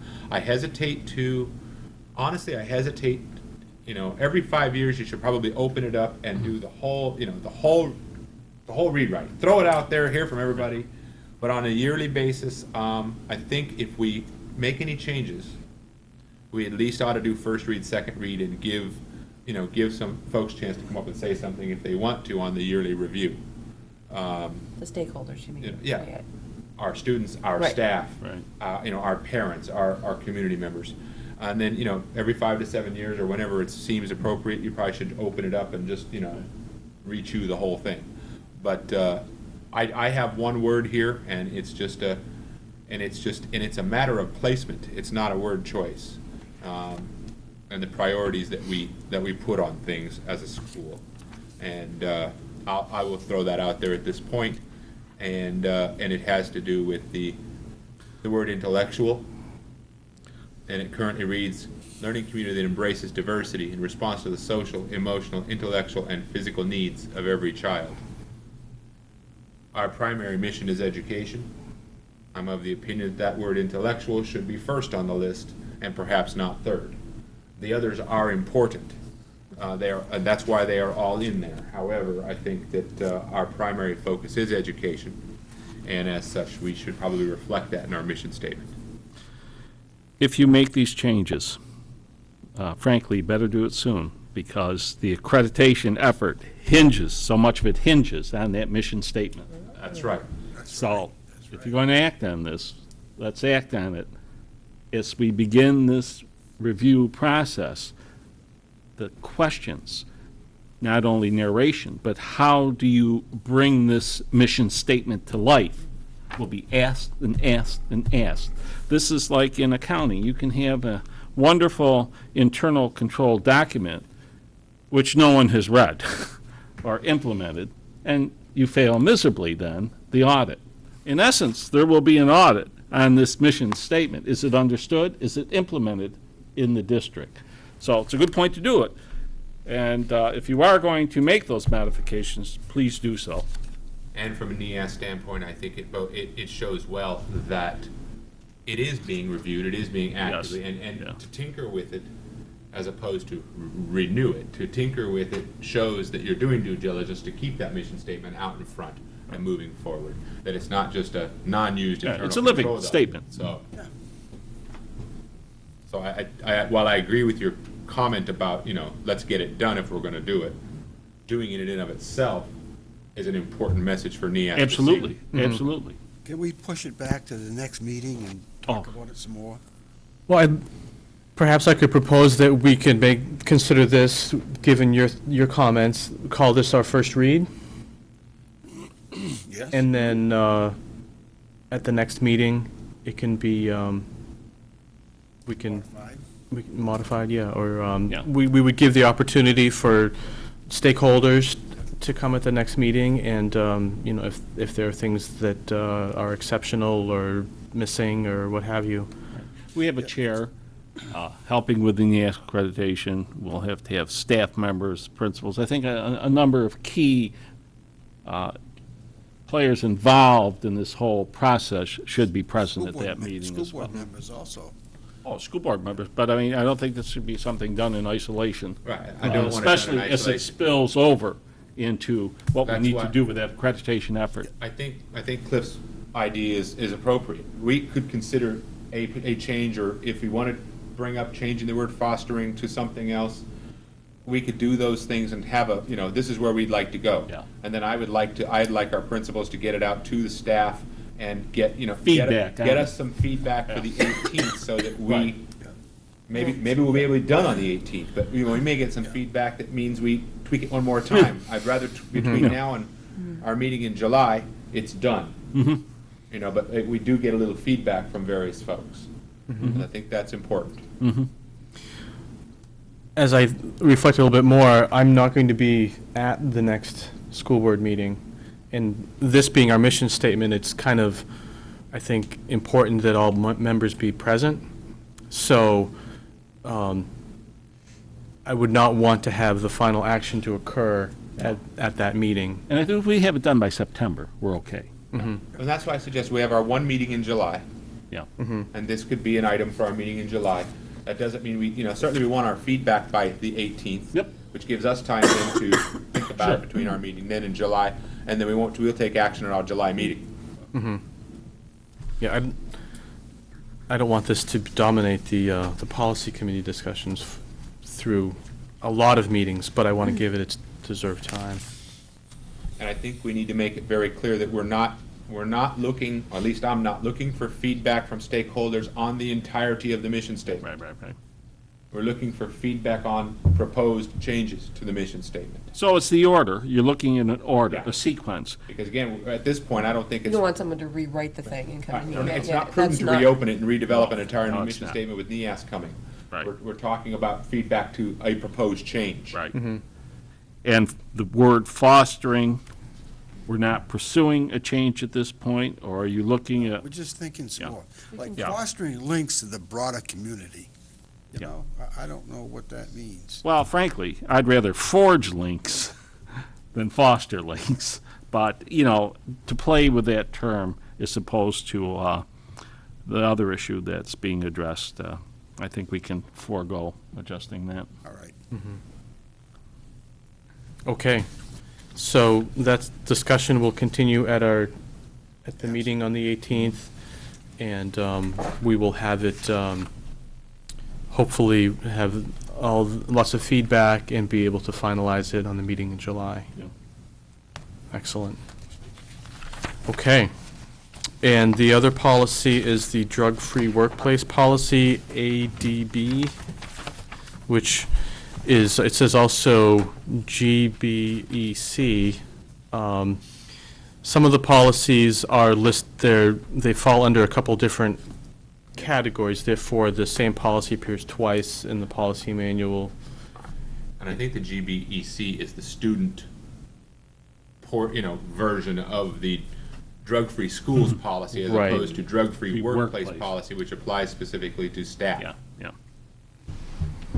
So I'll give a very brief read to, it's a full page of small print here, so I won't read the whole thing, but just so that everyone knows who might not be in the room, what we're talking about. It's the Newmarket School District will provide a drug-free workplace in accordance with the Drug-Free Schools and Communities Act of 1988 and amendments of 1989. In compliance with statutory requirements, the district will notify employees in writing that the unlawful manufacture, distribution, etc. of illicit drugs is prohibited in the district workplace, and that any violations is subject to disciplinary actions. Notifications will be accomplished by distribution of this policy to all employees. That's item 1. I'll read the primary bullet for each of the rest of them, and if anyone is interested in the community, these are available on our website as well as in the district office if they wish to read them. Provide a drug-free awareness program to inform employees about a number of drug-related items. Notify employees that as a condition of employment in the district, they will agree to and abide by the terms of the policy, and will notify the district of any drug statute conviction resulting from workplace conduct within 5 days of conviction. 4, establish the following as grounds for disciplinary action. Number 5, alert local law enforcement agency of suspected violations of the policy. 6, take any of the following disciplinary actions, either alone or in combination, regarding an employee who is in violation, which includes suspension, termination, or other activities. Make a good faith effort to continue to maintain a drug-free workplace throughout implementation of the provisions of the policy. In so doing, the district will conduct a biennial review of its programs to determine their effectiveness and to ensure that disciplinary sanctions are consistently enforced and changes are implemented if needed. So are there any thoughts on this policy that we need to consider before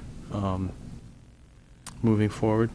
My memory serves me correct, this is the New Hampshire School Board's policy, It is. Right. word for word. It is. So it is certainly not in question as to its appropriateness, but just within number 3, I just have a curiosity that I'd look for some feedback on at a future meeting, Mr. Superintendent. And notify employees that as a condition of employment in the district, they will agree to and abide by the terms of the policy and will notify the district of any drug statute conviction resulting from workplace conduct within 5 days of conviction. The word workplace throws me there. It limits Because, so I look for some clarification on that. Again, the policy is the New Hampshire School Board's policy, so, it's a solid policy. But if an employee has a drug statute conviction not related to the workplace, I'd be curious, what is our responsibility and this employee's responsibility in dealing with that particular issue? So, having said that, I'll make a motion momentarily. Okay. Any of does the association itself require that they sign something in regards to this policy? In other words, if you went through the process of, let's say, termination, what would you go by, unless you had a signature? Well, like many things, certainly with use of the internet, it does not hurt to have a sign off. Yes, we've distributed it, you understand it, you've read it at least, sign off. Mm-hmm. I would think should be like part of their contract, I mean. Well, not part of the contract, but certainly, it's prescriptive Something they in do terms- in the But process yes, of being a part of hired. that orientation process. yeah. And a good time to do that is, especially with new employees, and we want to get this out to everyone, but with new employees, to have that sign off. Yeah. Eventually, you complete the cycle. But right away, that's an easy place to start. Do you want to look into that a little bit more absolutely. and have another read on this? Well- I personally like to see more Let of me, this. before we put that in the policy itself, that a sign-off is mandated, let me be careful. All I'll right. talk That's to why I New want- Hampshire yeah, school that's why boards I with want you that. to look Yeah, into good check. Yeah, Yeah, I'm not trying to put anybody in a bad position, I'm just saying, right. I think we could take another step. Generally, ahead, what Sue. we do with the classified employees is we have a policy, actually we have a manual that they receive, and the back page is a sign-off, and it includes that, but it doesn't cover the teachers because they're not Right. included in that group, so that is. Okay. Right. I don't know how you handle that. And I'm not so sure how that would work with the agreement with the association or whatever. That's Yeah. new to me as far as I'm concerned. I think we should have another step on Well, this. law takes precedence Yeah. over the agreement. We can't do anything that's contrary to the law.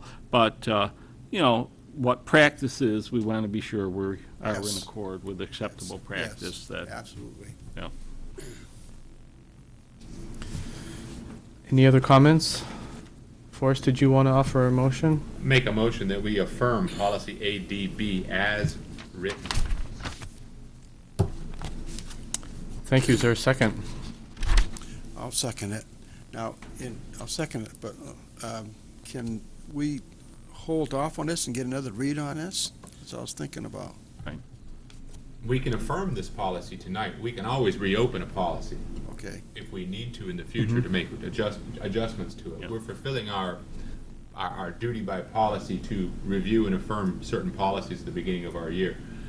The chairman can put it on an agenda if we wish to reopen that once we get more information. But procedurally, I think it's important that we keep moving through our process. But you could still modify. Certainly. Absolutely. Hey, Cliff.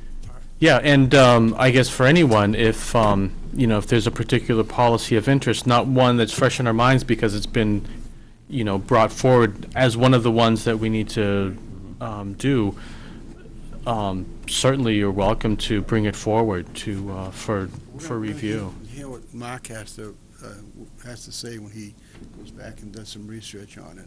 Go You'll from hear there. from me. Right. Yeah. But I'll second that. Okay, thank you. Good. Is there any further discussion? Okay, all those in favor of the motion to affirm the policy signify by saying aye. Aye. Opposed? Okay, thanks. Mark, you're next for your report. Well, under good news, I think I used all my information that I was about to share. It's all good. It was all good, thank you. Put us back on schedule. Yes, Good. it does. So, in the effort not to be redundant, I'll pass on anything further. Okay, thank you. Sean, it's your soapbox. Your last chance.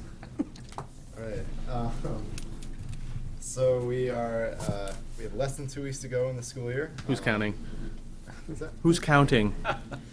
Sorry, I'm I counting till interrupt. graduation. I have less than, I guess I still have a week.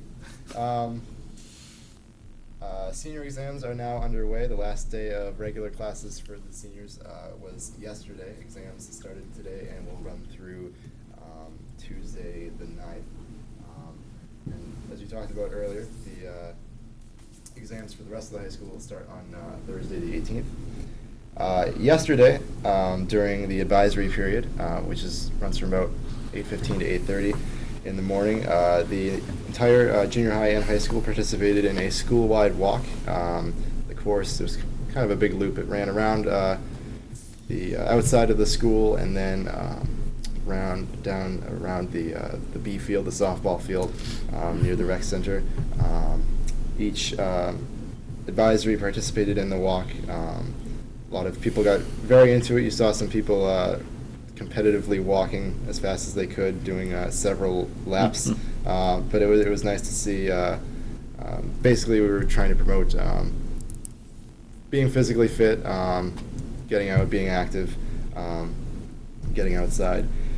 And the general response from the students was that they enjoyed it. It was fun. The weather was nice, so obviously any excuse to get out of school for a few minutes is well appreciated. As was mentioned earlier, the senior art show took place. It's over by now. It was 6 to 8 tonight at the Ampersand Gallery downtown in the Rivermore Landing. I think it's called the Mill Building. I stopped by for a few minutes before the meeting. It was very impressive. It's becoming an annual event from the art department for seniors that are in any of the art or photography or pottery classes to showcase their best works there. Kind of have their own night as they wrap up the year. And now Senior Week will be starting. Tomorrow is our first event. The senior banquet, as I mentioned before, will be tomorrow night at the Portsmouth Elks Club. And then basically the rest of Senior Week will be Wednesday, June 10th. The senior outing is during the school day. That will be at Fort Foster in Kittery, Maine. And I believe I mentioned before, but the Muddy River Smokehouse is catering that event. Thursday, June 11th, that evening will be the annual Senior Awards Night. That will be in the high school gym, correct? In the gym? Part of it in the gym. All right. All right, part of it will be in the gym. It's a little different this year. It's going to be slightly abbreviated, and there may be a few extra things thrown in. And then graduation will be Friday night, June 12th at 6 out in the Leo Landrock Field. I may have mentioned this before, but I'll mention it again. The setup is a little different. Normally, if you've been to any of our graduations in prior years, the stage is set up and the entire graduating class sits on the stage, and then as each one is called up for their diploma, they'll walk up to the front, yada, yada, yada. This year, the stage will be bare. The class will sit in chairs with the rest of the audience. They'll be at the front. As each class member is called up, they'll go up on the stage one at a time, so get a little more limelight, I guess the word is. So a little different layout, but we're expecting it to be very successful, and we're excited about graduation. Our high school baseball and softball teams are currently in the state Class S playoffs. The baseball team played their first game earlier today, and they won. Softball played their first game yesterday. I don't know. They lost? Well, that's disappointing, but great nonetheless that each of our teams was able to make the playoffs this year. Our outdoor track team, which I believe this is the first year we had a spring track team, wrapped up their season with a state meet this past Saturday, May 30th. So their season is complete. But that was a very that was our first year of doing that, and there were quite a few students involved in that. So it was pretty successful, and it's pretty exciting that we now have that program up and running. The Vietnam moving wall, we discussed it a little bit earlier, but I just thought I'd add that during class periods, most all of the history classes in the junior and senior high, as well as some other classes, took the time at some point while the wall was set up to go out, visit the wall, spend some time there. And I went out there twice, and both times there were quite a few students actively asking questions to the teachers, to their teachers and the volunteers at the wall. Really getting very interested in what the wall was about, subjects pertaining to Vietnam, et cetera, et cetera. It was a very moving experience, and I'm very glad that we had that opportunity in Newmarket. And I guess I'll end on a lighter note. The final fundraising push for the Student Council this year is a pretty unique thing. We're actively collecting funds right now, I believe, through tomorrow.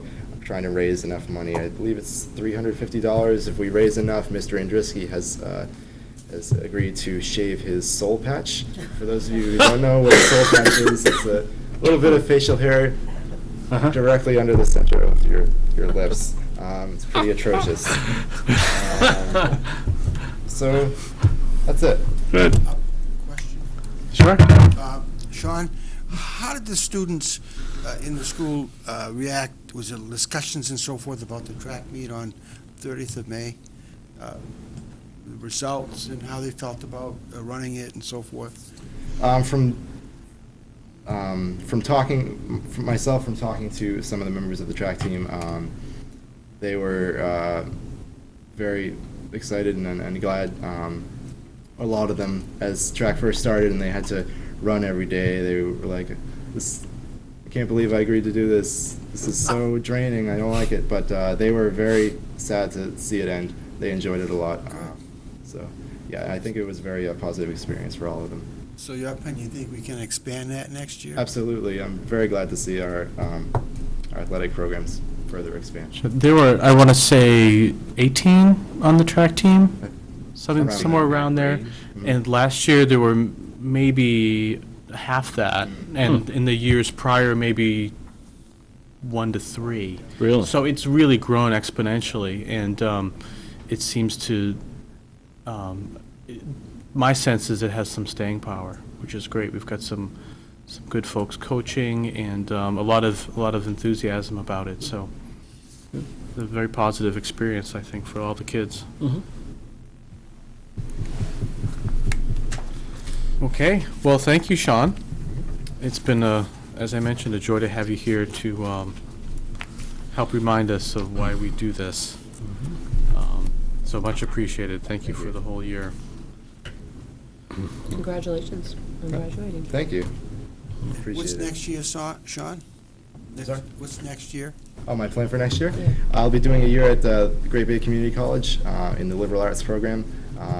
Haven't really settled on a specific major, so get my general education classes out of the way there for very cheap, and I plan on transferring to University of New Hampshire for my sophomore year. Smart plan. Excellent. Nice. Okay, Sue, how are we looking on our budget at this point? Anything? I just have one item that I want to bring to your attention that might be potentially an expenditure for the end of the year. I did put out the 3 items that we recommended go out to bid, so, and I don't have the results. I think they're due by Tuesday next week. That would be the lift, the paving, and the custodial equipment. But this item here, this just was a recent development. Well, I shouldn't say recent, because it's been ongoing in the food service department. There's been an issue. I don't know, Mark, you talked with Linda about this. That's correct. Yeah. The drain in the kitchen, and this is an estimate to fix that. The reason I'm not asking for anything at this point is there is some stimulus money out there that was given to the state specifically for food service. We knew about it. There's only about $200,000 for the entire state. The need is based on free and reduced, and we're not really a high number of free and reduced districts, so we didn't really apply for it. We didn't really have a huge need until this came up. Linda made some phone calls and discovered that there weren't many people that applied for it, so we did put an application, so perhaps we'll get some stimulus money to help us with this. Oh, So good. we're waiting to see. I think we'll find out about that soon, because I think the deadline on the stimulus money was May 1st, but they didn't get an overwhelming response, so they said, go ahead and submit it. Excellent. And that's what we can do, so hopefully by the next meeting I'll have an answer for you. But we may need to appropriate money to handle that situation at the high school. Okay. Other than that, we're just winding down, and as we get closer, we'll have a better idea where we are, but things are looking good. Good, great. Any questions for Sue regarding this? Okay. Manifest for May.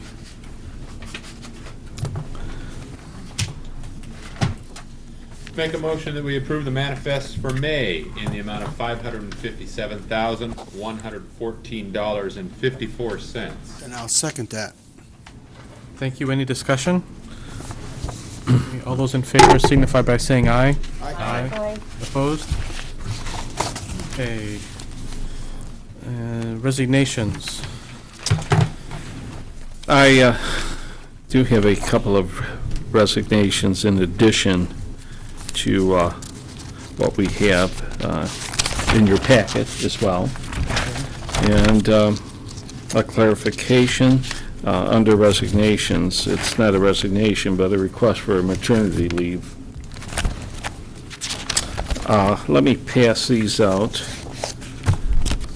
We had talked in executive session about a staff member and an intent to resign, and I actually have brought that formal resignation to you, and that's a longtime staff member, Dennis Towns. So here was the formal resignation for the record, and that you can act on for the minutes.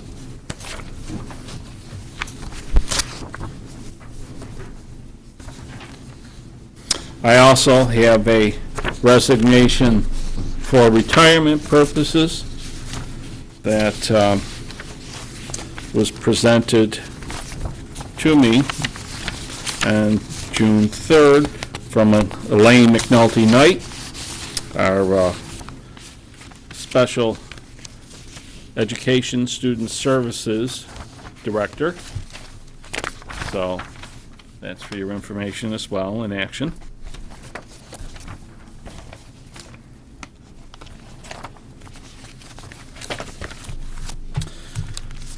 So I would ask that you consider these and make a motion on these for acceptance.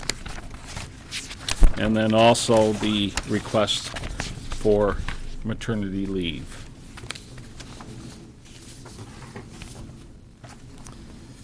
Okay, thank you.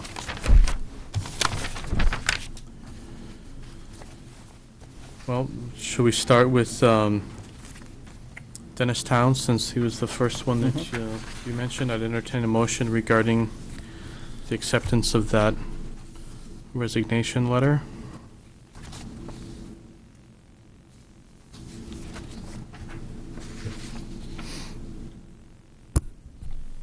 Make a motion that we accept the resignation of Dennis Towns with gratitude and with regret. Good. I'll second that. Thank you.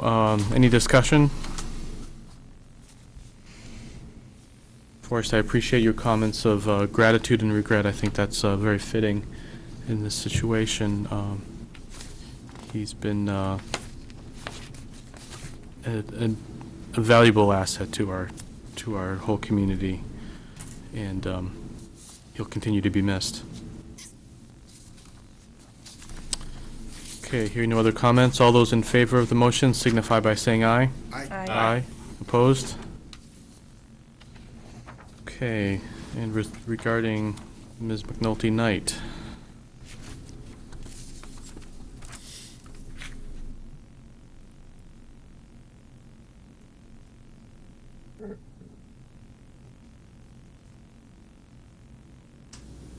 Make a motion that we accept the resignation for reasons of retirement of Elaine McNulty Knight with gratitude for 12 years of service.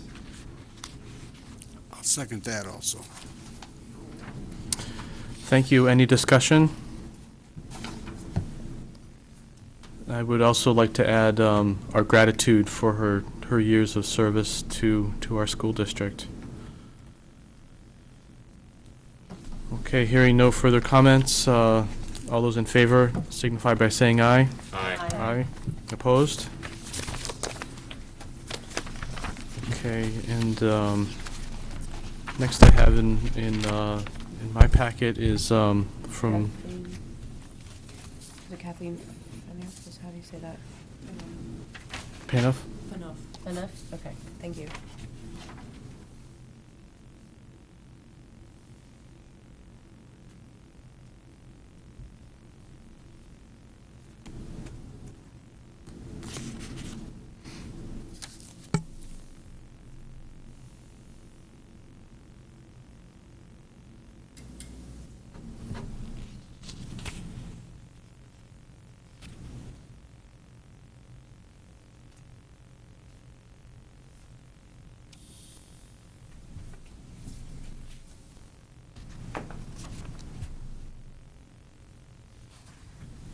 I'll make a motion of accepting the resignation of Kathleen. I apologize if I mispronounce your last name, Fenoff. And again, thank you for your service here in Newmarket. Second. Thank you. Any discussion? I do have one point that was concerning when I read her letter of resignation, was the comment of, I have decided to accept a job offer that will put my family in a better position given these difficult economic times. And of course, we support that move. My concern wasn't in that statement for her family, but in the fact that it makes me wonder if we're not able to retain teachers here because of what we're offering. So I don't know, that was just my concern when I read that. Mm-hmm. It is a challenge. Yep. And we're cognizant of that challenge, and certainly it will have to be addressed and continuously reviewed. And it is a competitive environment. Good, solid, qualified individuals have many opportunities. Particularly in this area. They do. Sure. They do.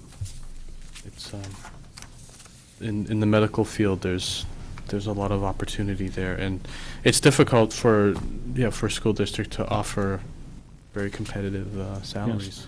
But we see it, and certainly there's a national shortage of, for example, math teachers, science teachers, and with the stakes being as high as they are in terms of expectations for students, the word goes out where there is success, and there's a desire to attract teachers that help foster that success on the part of students. It is a good point. Mm-hmm. Okay, hearing no further comments, all those in favor of the motion signify by saying aye. Aye. Opposed? Okay, and the last one is with regard to a maternity leave. Yes. And Danielle is requesting, not informing you, it's a request for a maternity leave. Certainly there, and we talk about this, and this is something that I've mentioned before, and we continually work on and try to educate people. There are certain entitlements under the Family Medical Leave Act, and we try to explain that and advise people of their rights under FMLA. And in addition to a base right, if you meet the criteria under FMLA for an extended period of time, the request should come before you.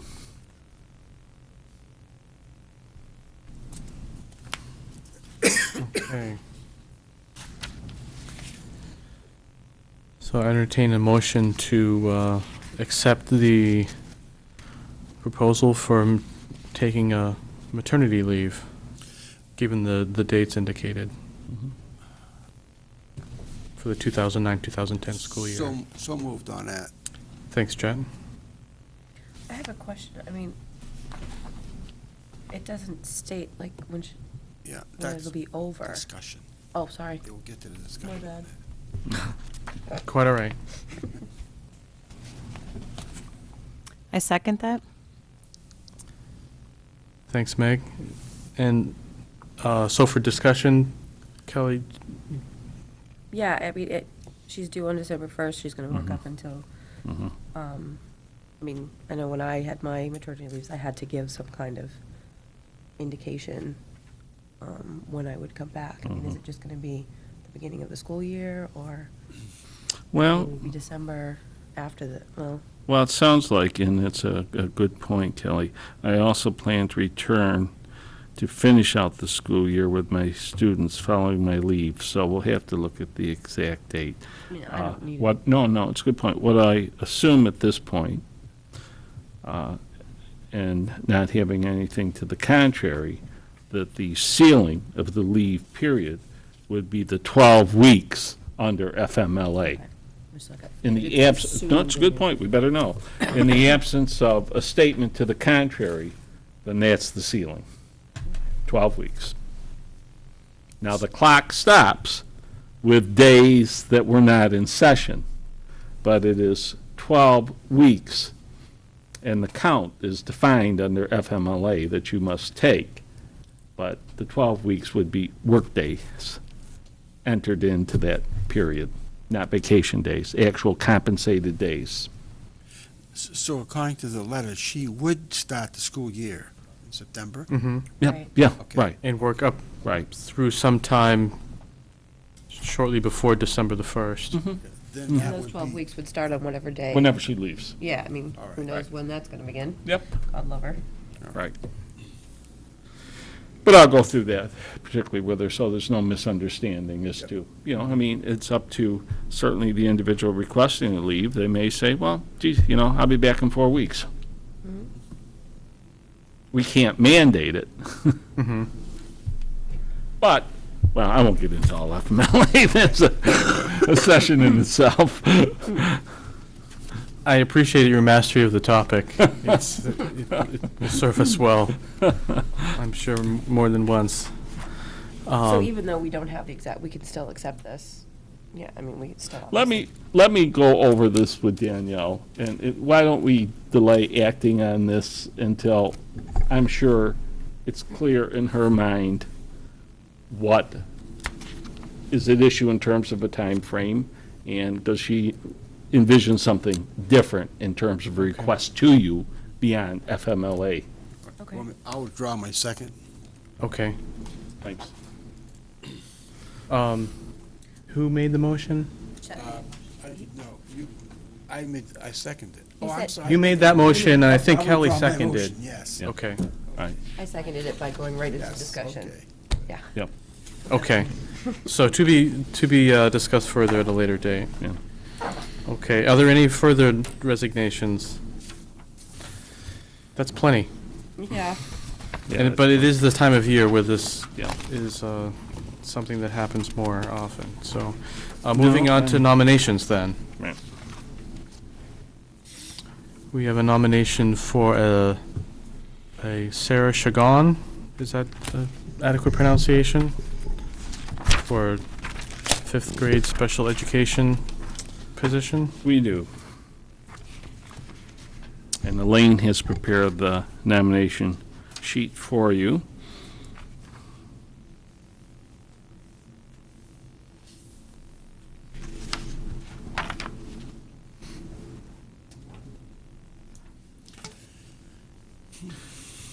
It's interesting, the point that you raised, Meg. This person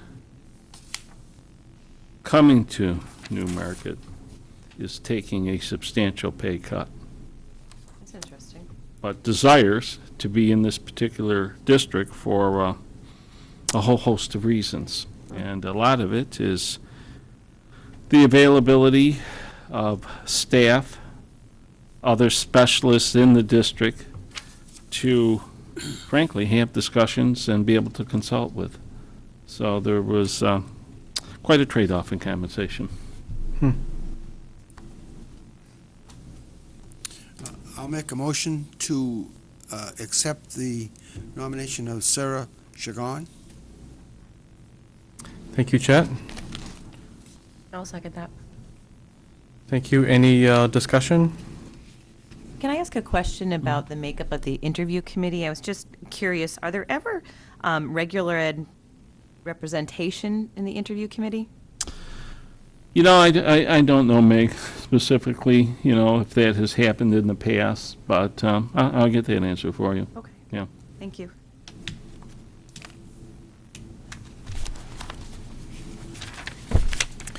Okay, hearing no further discussion, all those in favor signify by saying aye. Aye. Aye. Opposed?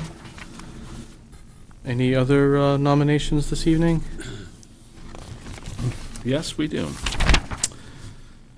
And this is for Elizabeth Valinsky, bookkeeper. And we had the retirement previously of Linda Colbert. Now, do you have that in your I packet? believe we do not. Okay. And I'm sure I have been armed with that paperwork somewhere in here. Oh, yes, I have it. And Sue was a part of that search committee, interview committee, correct, Sue? Elizabeth is employed in the district, in the elementary building. And this is for the bookkeeper position. She has a bachelor's in accounting and is an undergraduate. Cum laude, BBA, Pace University.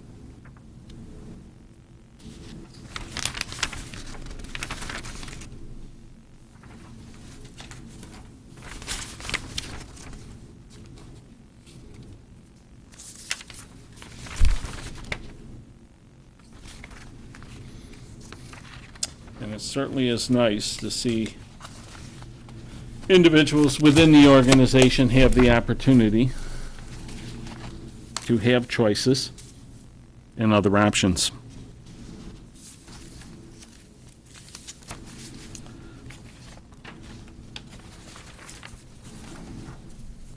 And as you pointed out previously for us, it's nice to have another resident of Newmarket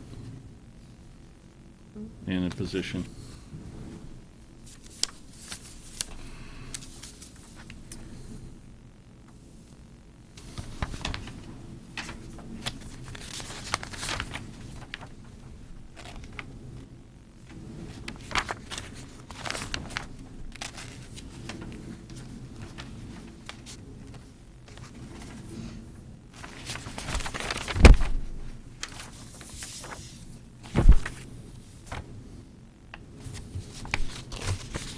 Sue, do you have that material?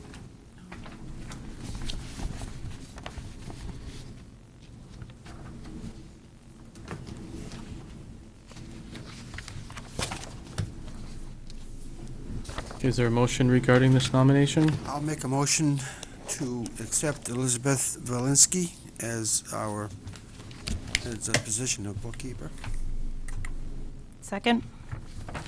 Thank you. Any discussion? Okay, hearing none. All those in favor of the motion signify by saying aye. Aye. Opposed? Wonderful. And I have one more nomination. And that is for Donna McGuire, 8th grade mathematics.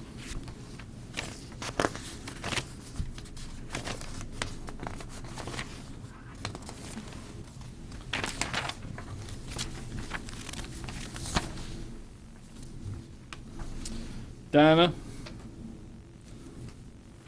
has been teaching in Newmarket for the past year.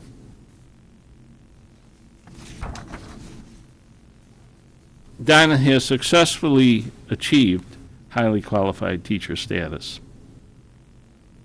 I alerted you to the fact that if she did achieve that status, that I would nominate for continuance in that position once that status was achieved. So I'm pleased to report that she's achieved that status. Excuse me, and it is critical. Having been identified as a district in need of improvement, and having to achieve improvement at that level in mathematics, that our staff have that designation of highly qualified.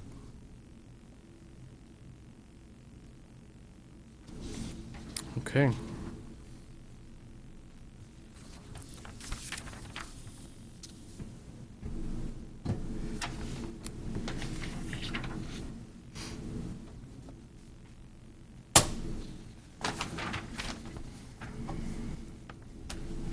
I'm just make a motion. Please. I'd like to make a motion to accept the nomination for Donna McGuire for 8th grade mathematics teacher. Thank you, Kelly. I'll second that. Thanks, Chet. Any discussion? What year will she be placed on? Will she be a first grade teacher, a first year teacher, second year? Yeah.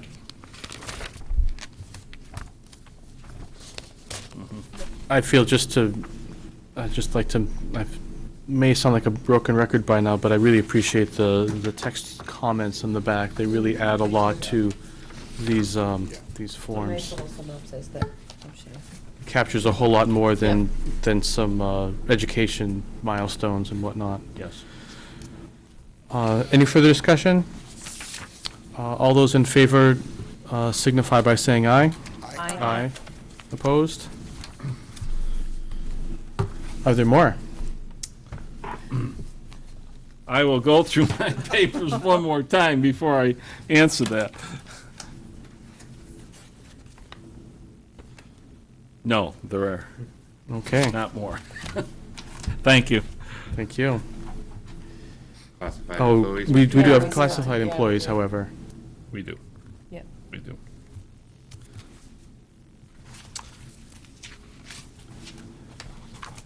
Now, here is a current listing of classified staff members that we're bringing to you for nomination. Now, this could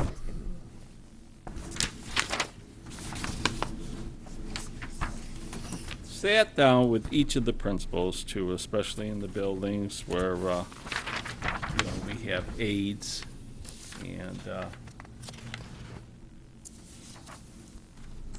to date, this is who we have in place, who we tend to have in place, intend to have in place next year. Now, that can change depending on movement of students or in the absence of grant funding. We have stated in letters that are being prepared, assuming these go through, that if you're grant funded, that, continuance is dependent on our ability to secure those grants.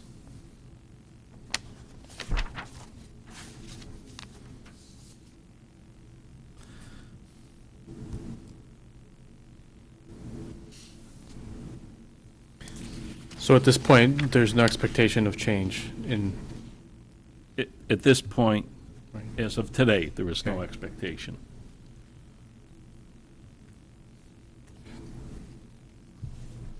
so I would entertain a motion to accept this list of classified employees for the 2009-2010 school year. I make a motion of accepting the list of classified employees for the 2009-2010 school year. Thanks, Meg. Is there a second? I'll second. Thank you. Any discussion? Need a moment to, you good? Yep. Okay. All those in favor of the motion signify by saying aye. Aye. Aye. Opposed? Thank you. Thank you. Okay, we have some correspondence. Was that received in the packet? Yep. Thank you.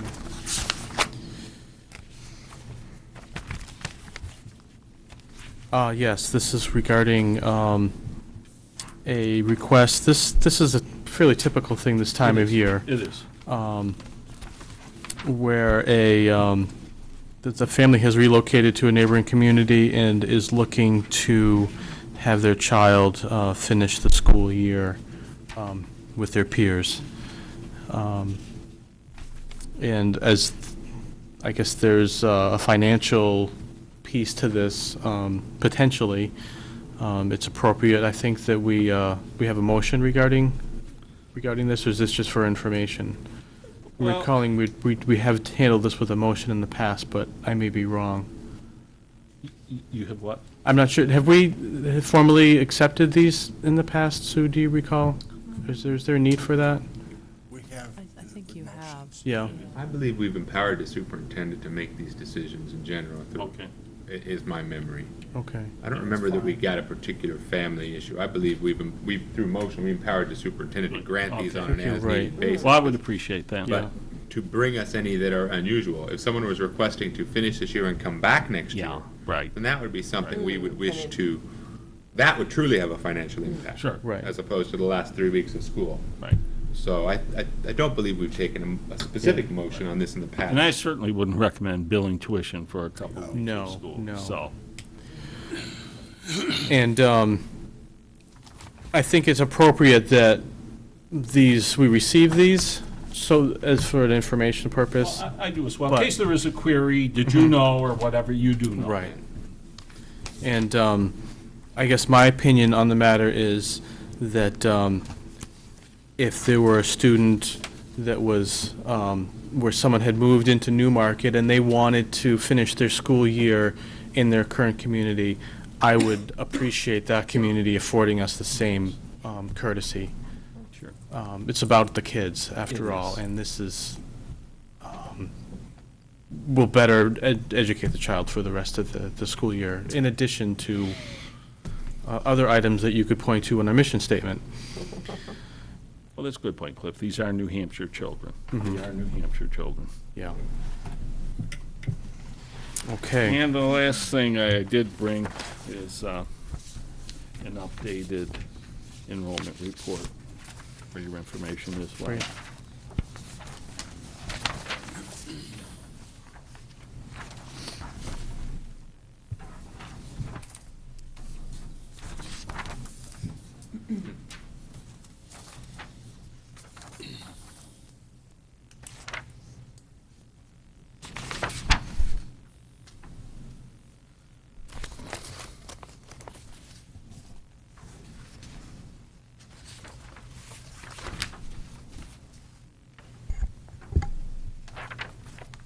Any questions regarding the enrollment report?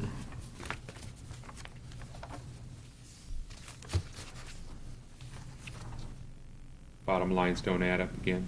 Jeez. I make a note of it. I'll have them check it. 1,091 to 1,088 is a difference of 3.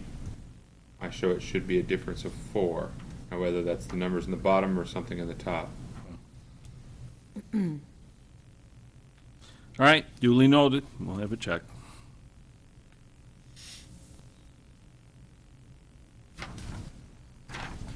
Okay.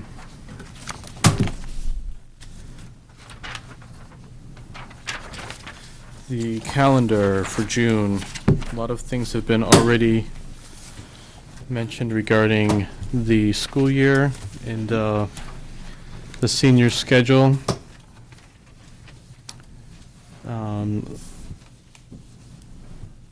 Our next meeting is on the 18th.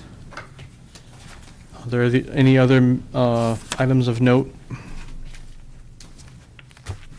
for June? Okay, then.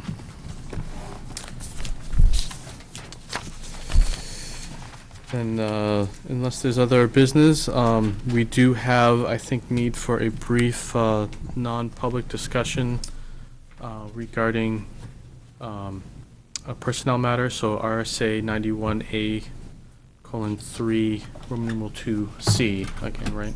Correct. Thank you. Okay, is there a motion to go into non-public session? So moved. And I'll second it.